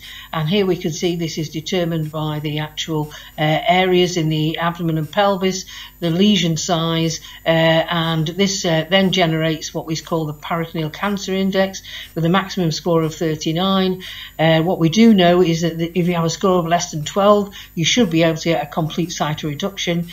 Less than 10 for appendix carcinoma, you have a 50% chance of survival, and greater than 20 in colorectal cancer metastases is a poor prognosis. This was classically an index that was done intraoperatively, but now we tend to do it in our MDT process based on the radiology.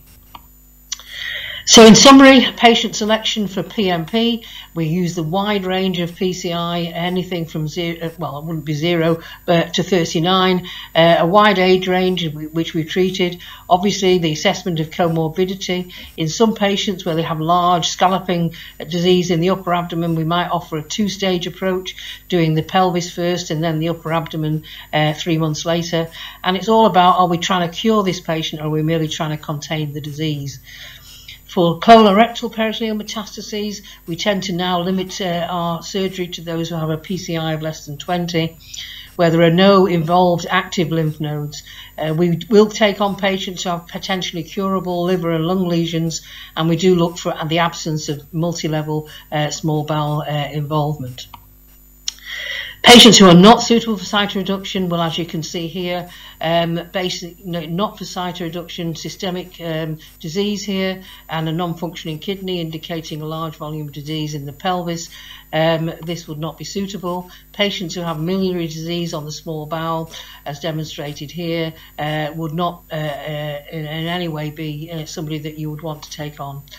And when you look at the radiograph in these patients, you can see that small bowel is often very thickened and clearly showing evidence of diffuse serosal involvement. So the principles of management: remove the peritoneal surface, peritonectomies, remove at-risk tissues, target organs, the omentum, gallbladder, falciform ligament. You resect any involved viscera, and you achieve this cytoreduction score of less than 2.5 millimeters. Anything over that is not a complete cytoreduction. Anything below that, any residuum should be penetrated by the chemotherapy, which is then offered. We obviously have to become familiar with the entire gambit of operations from the diaphragm to the pelvic floor. Some pictures of mobilizing the diaphragm, reflecting off the liver with mucinous implants, leaving the bare diaphragmatic muscle behind, taking a full sheet of peritoneum. Taking the omentum right back to the greater curve of the stomach, demonstrating the lesser sac and the anterior surface of the pancreas. Following that, you'd use the hypothermic intraperitoneal chemotherapy. We're keen to maintain an equilibrium of temperature across all parts of the abdomen and pelvis. We used to use this as an open technique. We now use a closed technique because of COVID. The drugs we use are demonstrated here, classically mitomycin C, 5-FU and oxaliplatin and cisplatin for gastric and particularly now ovarian cancers. This is our cytoreduction score. We tend to try and achieve over 75% CC0 and CC1, and you can see we've done that here. What are our results? Well, we've done over 1,500, almost 1,500 cases now, 15% morbidity rate, and a less than 1% 90-day mortality rate.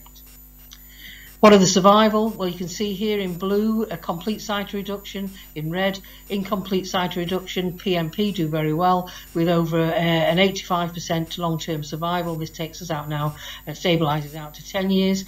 Appendix adenocarcinoma, 50% 5-year survival, and colorectal peritoneal metastases in the order of 40% 5-year survival, similar to the resection of liver metastases. I just want to leave a little word about training. It's important to actually get trained properly in doing this as part of a team, and what I wanted to share with you was some references from the literature of the learning curve that's required for being able to do this work carefully, and there is a wide range of morbidity and mortality in units that are actually offering this, and so you need to actually try and maintain a high standard, but don't underestimate the number of cases that are required for proficiency in offering this treatment. And I would recommend that if you are taking on these sort of cases and developing a program, that you should adopt a service that is currently running with high volume, with extensive experience, so that you can minimize the harm you do to patients and improve your selection. Obviously, at the Christie, we do offer training in colorectal and peritoneal oncology, and our fellows tend to stay with us for 12 months, after which we will assess their competency and hopefully provide a good example of quality training for the future. Thank you very much. On behalf of the College of Surgeons, I'd like to thank Professor Dwyer for her contribution. I must also add a note that we have, from the experience that we gained from Christie, our surgeons have been able to set up 2 centers that's offering HIPEC and cytoreductive surgery in Sri Lanka. So now it's time for one of the most awaited events of today's program, the SAARC oration. So please rise for the ceremonial procession.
Please be seated.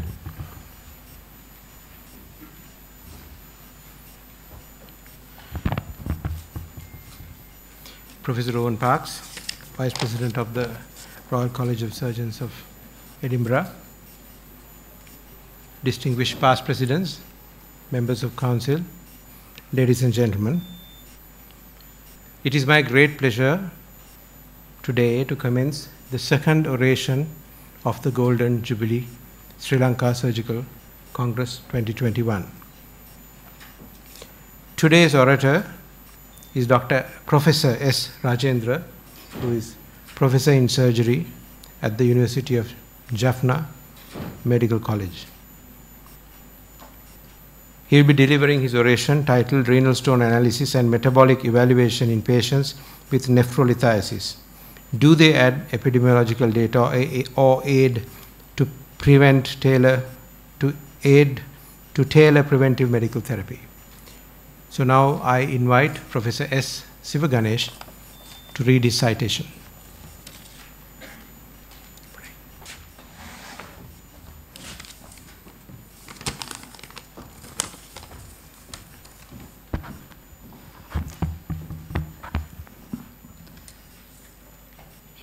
The President, Council of the College of Surgeons of Sri Lanka, the Royal College of Surgeons of Edinburgh, and the SAARC Surgical Society.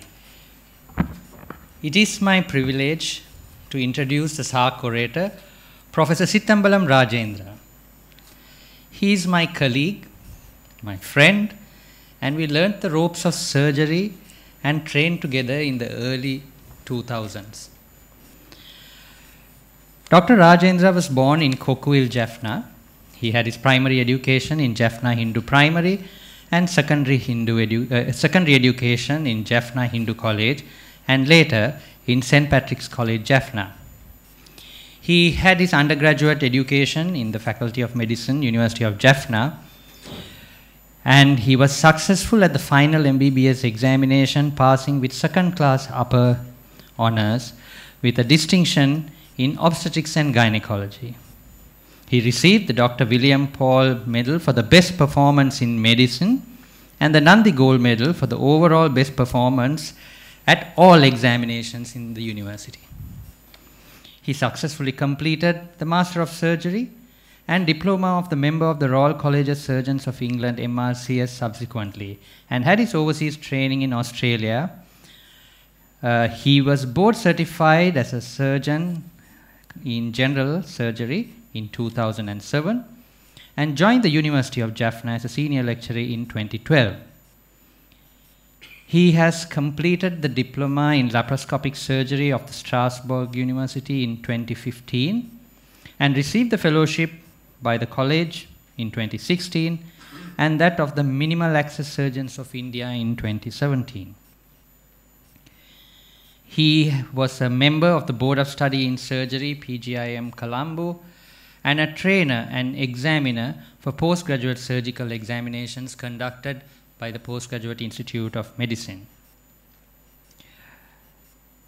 He has been appointed as a postgraduate surgical tutor for Teaching Hospital Jaffna and was also the president of the Northern Chapter of the College of Surgeons of Sri Lanka and a council member of this college from 2016 to 2018.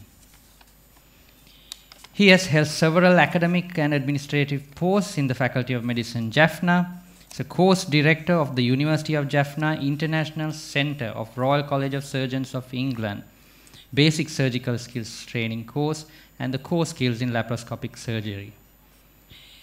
He has made several presentations at national and international conferences, won the JMA Prize for the Best Research Paper at the Jaffna Medical Association sessions in 2012 and 2017, and has several publications in peer-reviewed journals. He was selected for the S.J. Stephen Gold Medal for the best published article in the Sri Lanka Journal of Surgery last year. He is an author, and he's authored books on the history of Jaffna, or history of surgery rather in Jaffna, still not gone to history of Jaffna, and several other books for undergraduate and postgraduate students. He delivered the first memorial lecture for Dr. M. Ganesharatnam, former president of this college, by the Northern Chapter of the College of Surgeons of Sri Lanka, and has also delivered the Professor C. Sivanyanasundram Memorial Oration of the JMA. I can go on much more about Rajendra but alas, I have just 3 minutes. So ladies and gentlemen, let me introduce the SAARC orator for 2021, Professor Sithambalam Rajendra.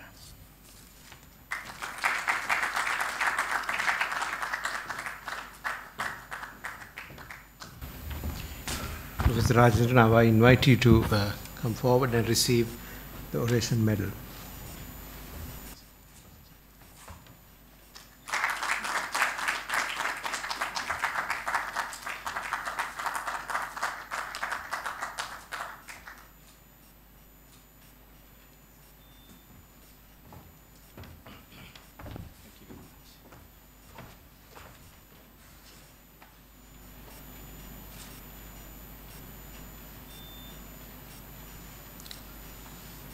Thank you very much, Professor Sivaganesh, for that kind introduction.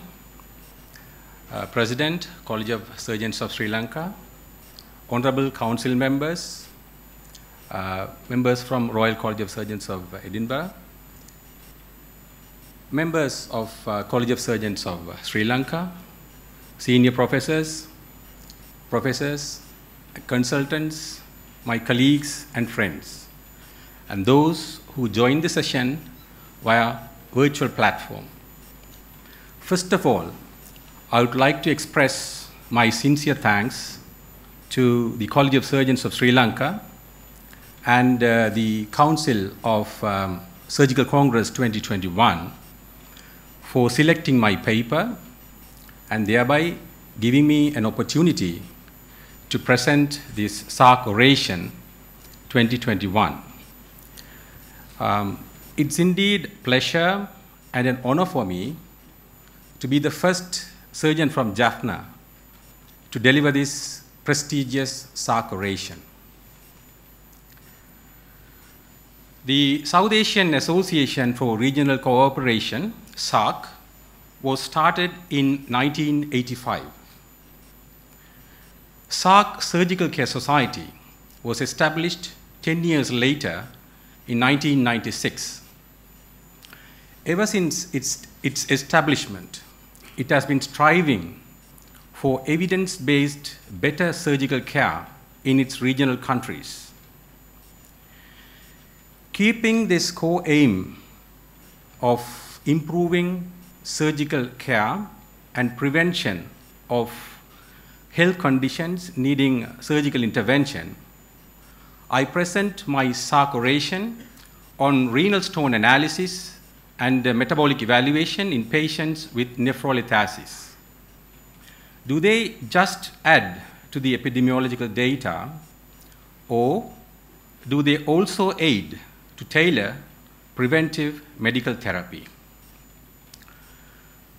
The oration will focus on nephrolithiasis, renal stone etiopathogenesis, analysis of chemical composition of renal stones, metabolic evaluation in nephrolithiasis, preventive medical therapy, and recommendations.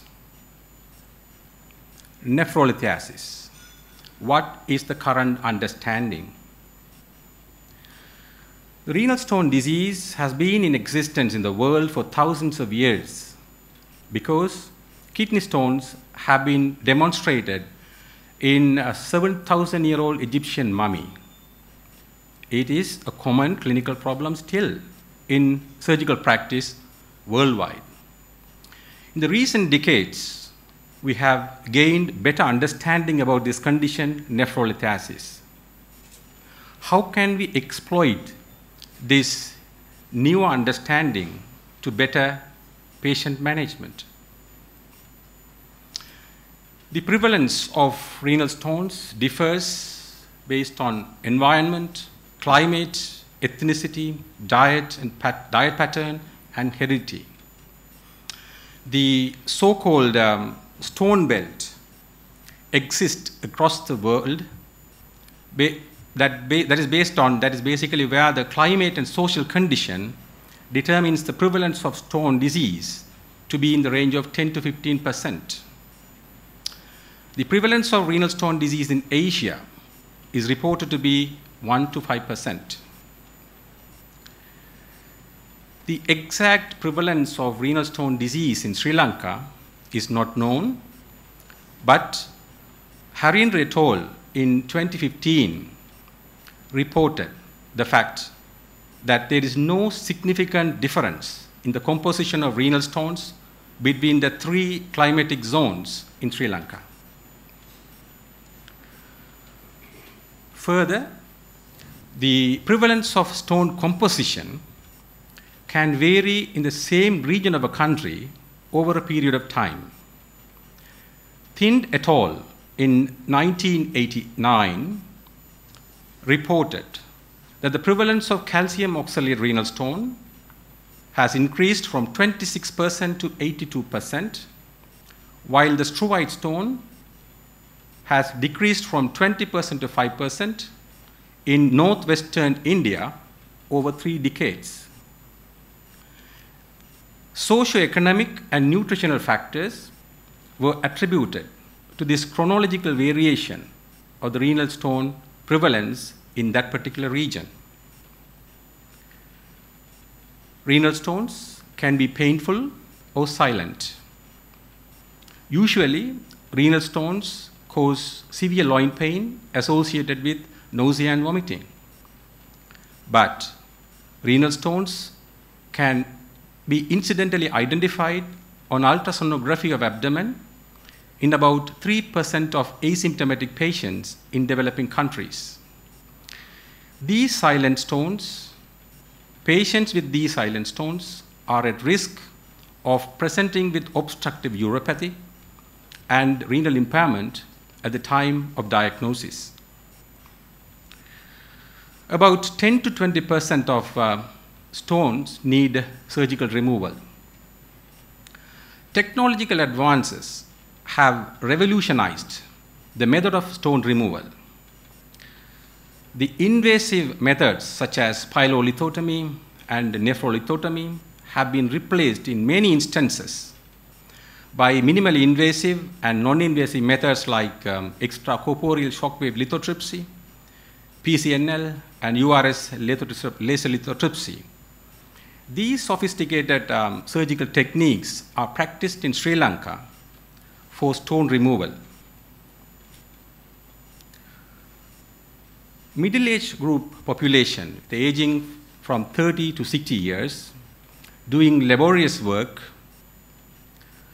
are affected mostly by renal stones.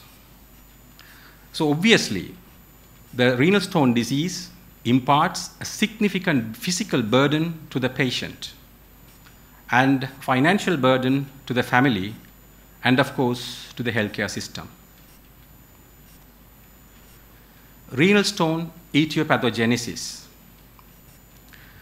Nephrolithiasis is a pathological biomineralization process governed by pathoanatomical factors and physicochemical factors.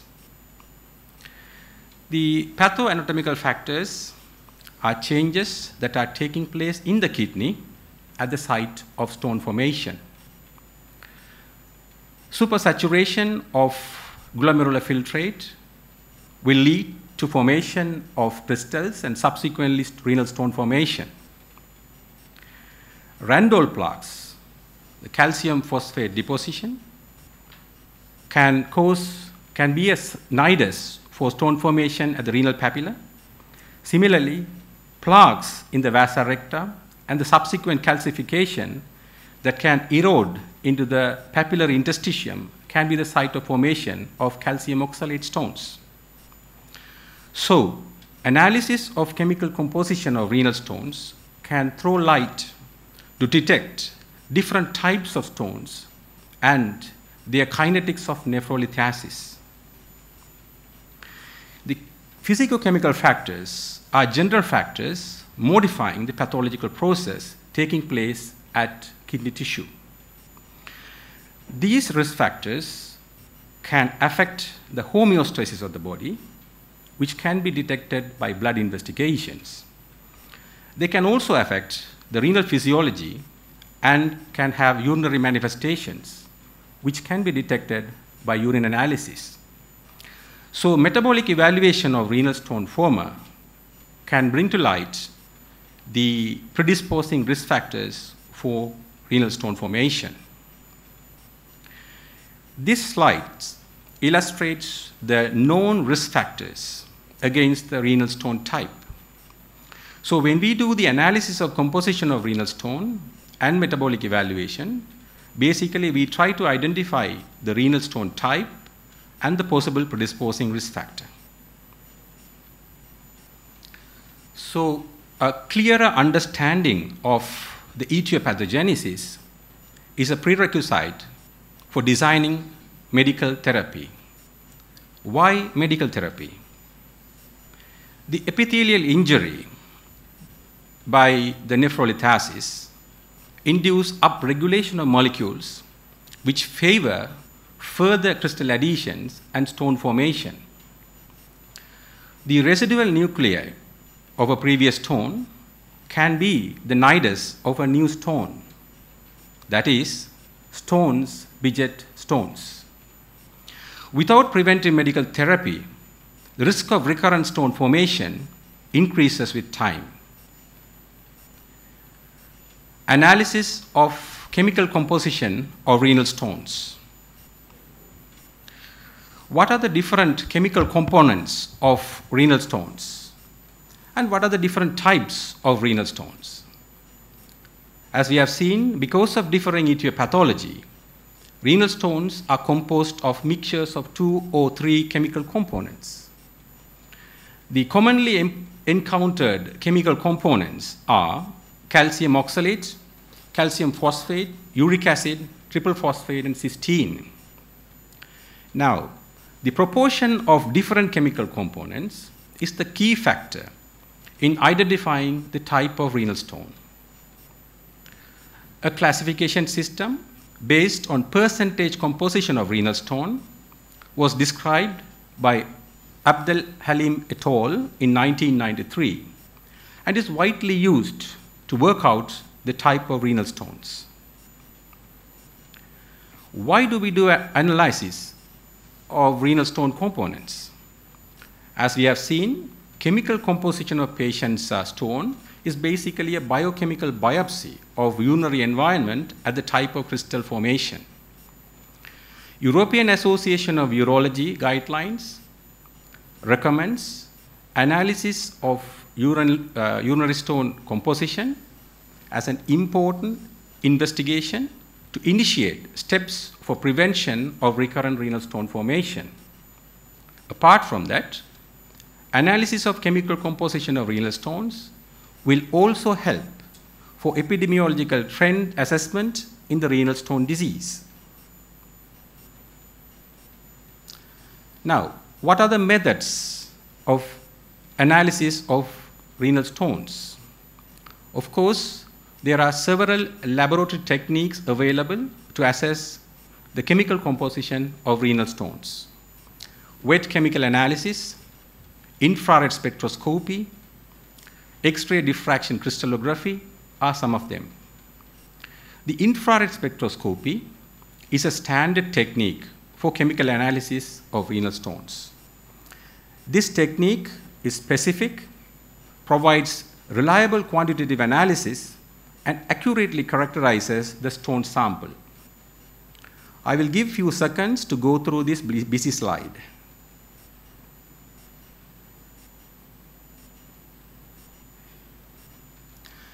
This is the sample report of the stone analysis by infrared spectroscopy. You can see the percentage composition of renal stone type will be nicely described in this analysis. An institutional-based cross-sectional analytic study was performed on patients surgically treated for renal stone disease in Teaching Hospital Jaffna from 2016 to 2018. The aim of this study was to assess different chemical composition of renal stones in Jaffna by infrared spectroscopy and comparing the type of renal stones in Jaffna with regional and international data to find out any unique difference in the type of renal stone in the northern Sri Lanka. Renal stones were retrieved from about 104 patients. The mean age of these patients was 48.2 years. Male-female ratio was 2.8:1. This table illustrates the different chemical components which was analyzed by infrared spectroscopy in Jaffna, and you can see the component composition of stones and the number of patients. The renal stone types were identified using the classification system described by Abdel Halim et al.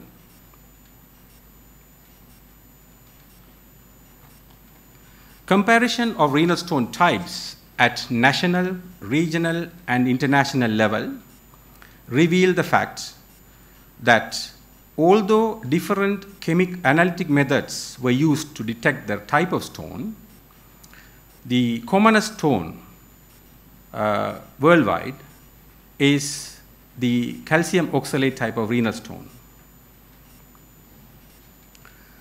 Regional variations in renal stone type and the impact of clinical management. These two questions were considered in this context. First question, is there a difference in prevalence of renal stone type between regions in Sri Lanka? Based on the available published data, about the composition and type of renal stones in Sri Lanka, relatively more uric acid stones were found in Jaffna when compared to Colombo. The next question is there a variation over time in the prevalence of renal stone type in Jaffna? When the results of our study was compared with a similar study which was performed 30 years ago, it was found that there was increase in the prevalence of uric acid stones. There were 14 patients with uric acid stones in this study. 10 out of 14 patients who had uric acid stone were diabetic patients, which indicates the possible fact that the metabolic syndrome and diabetic mellitus are major risk factors for uric acid stone formation. When the two morphological forms of renal stones are concerned, namely the stagone and non-stagone, most of the stones in Jaffna were of non-stagone morphology. When we considered the renal stone type making up these morphological forms, calcium oxalate type of renal stone were the major type of renal stones for both forms of morphologies. Okay, the comparison of constituent of stagone renal stones at national, regional, and international level was compared. Now, this comparison showed a striking difference in the type of renal stone among the stagone calculi in the loco-regional and Western world. In the South Asian region, the component composition of stagone mostly is calcium oxalate, whereas in Western world, mostly it is truite. So the etiology of stagone calculi must be different in these regions, probably explaining the impact on the patient management with these renal stones, because the extent of renal tissue injury is more with truite stones. This article was published in the Sri Lanka Journal of Surgery with the title, "Is there a unique difference in the type of renal stones in northern Sri Lanka? Analysis of chemical composition of renal stone in Jaffna by infrared spectroscopy." Metabolic evaluation in nephrolithiasis. Why do we do metabolic evaluation in nephrolithiasis? As we have seen, metabolic factors are involved in renal stone pathogenesis. Some factors encourage and some factors discourage stone formation. Recurrent stone formers tend to have at least one metabolic abnormality. Usually, they have multiple metabolic abnormalities. What are the parameters tested in metabolic evaluation? There are lithogenic risk factors which promote the renal stone formation. Elevated levels of these factors will favor renal stone formation. Their higher levels can be detected by metabolic evaluation. Similarly, there are factors which inhibit the stone formation. Lower than normal levels of these factors will have influence on the renal stone formation, and their lower levels can be detected in the metabolic evaluation. Who will undergo this metabolic evaluation? In-depth metabolic evaluation can be considered in any patient with nephrolithiasis who is prepared for blood investigations and 24-hour urine analysis, and who is also willing for alteration in diet or commence medical treatment. So obviously, metabolic evaluation requires immense patient motivation, compliance, and time. Apart from that, this requires additional laboratory funds and also puts pressure on the health service due to multiple patient visits. Considering these, extensive metabolic evaluation has been recommended for recurrent stone formers, defined as having 2 or more episodes of kidney stones, and also patients with multiple or bilateral stones. A cross-sectional analytic study on metabolic evaluation in patients with recurrent, multiple and bilateral stones was carried out in Teaching Hospital Jaffna from 2016 to 18. From each patient, a fasting blood sample was obtained to estimate the serum ionized calcium, creatinine, and uric acid. A 24-hour urine sample was obtained once to estimate phosphorus, creatinine, oxalate, uric acid, magnesium, and calcium, and once again to estimate citrate. Results were analyzed using SPSS version 12.21 for Windows, and the descriptive statistics was computed for all biochemical variables and for each of the diagnostic categories. The mean age of this case series of patients with recurrent, multiple, and bilateral renal stones was 47.1 years. There were 20 males and 10 females. Of the 30 patients, 24 had bilateral or multiple stones, and 6 patients had recurrent stones. A low 24-hour urine volume, that is less than 1,500 milliliters, was found in 12 patients. When these 30 patients were considered as a single study group, the mean values of metabolic parameters assessed in urine was found within reference range.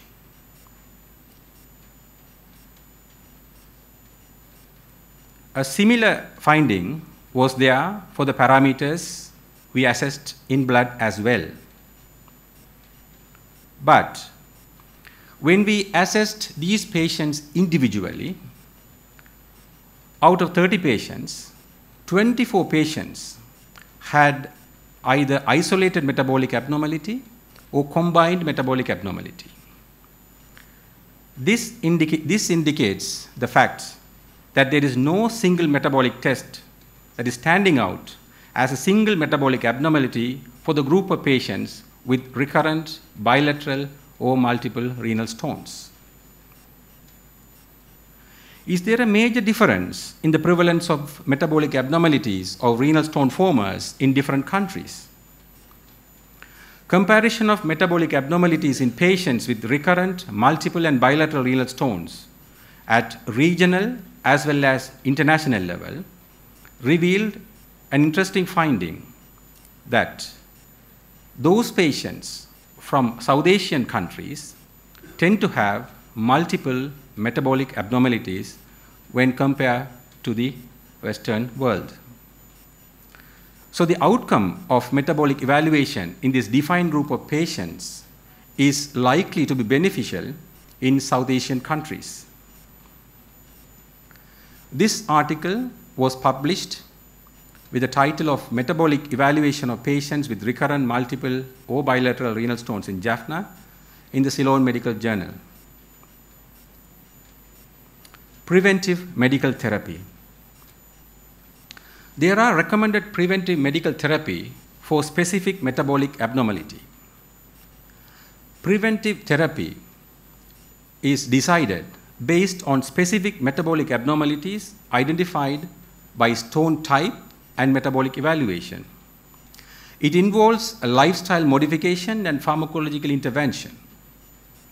So before commencing the preventive therapy, it is very important to make sure the patient will comply with lifelong therapy. 6 to 8 weeks after initiating such treatment, the response to treatment will have to be assessed, possibly in a 24-hour urine analysis. During the follow-up period, the therapy can be tailored to individual patients.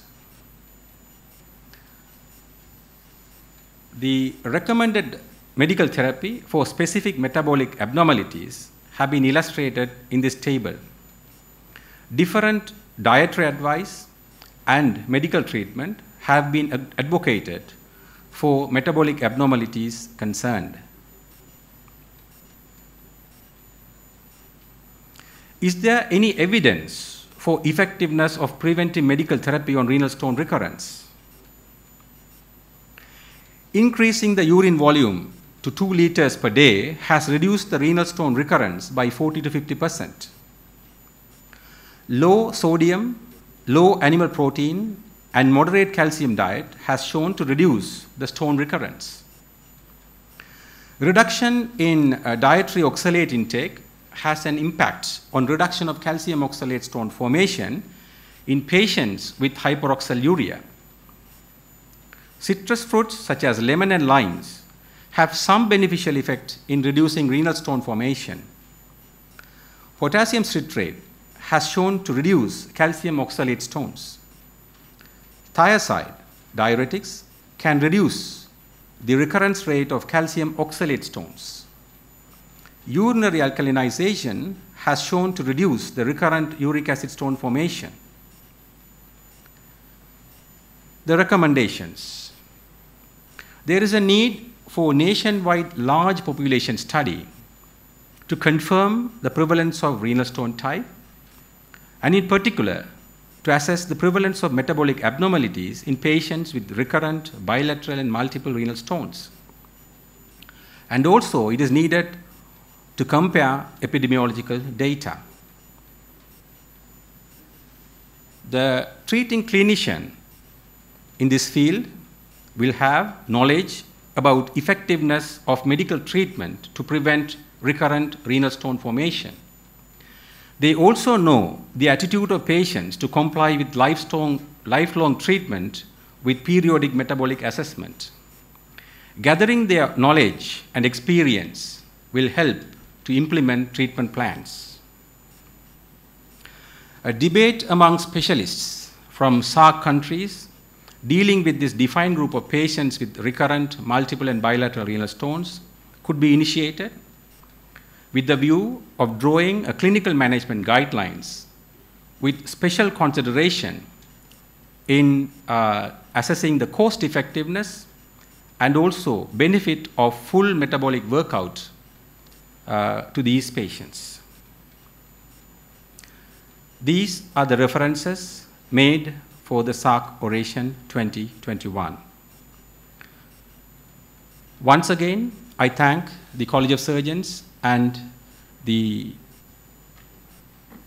Surgical Congress 2021 for giving me this honor to deliver this SAARC Oration.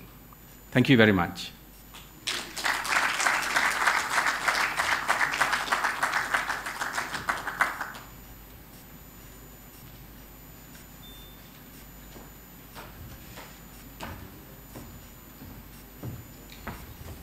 Thank you, Professor Rajendra, for delivering the SAARC oration.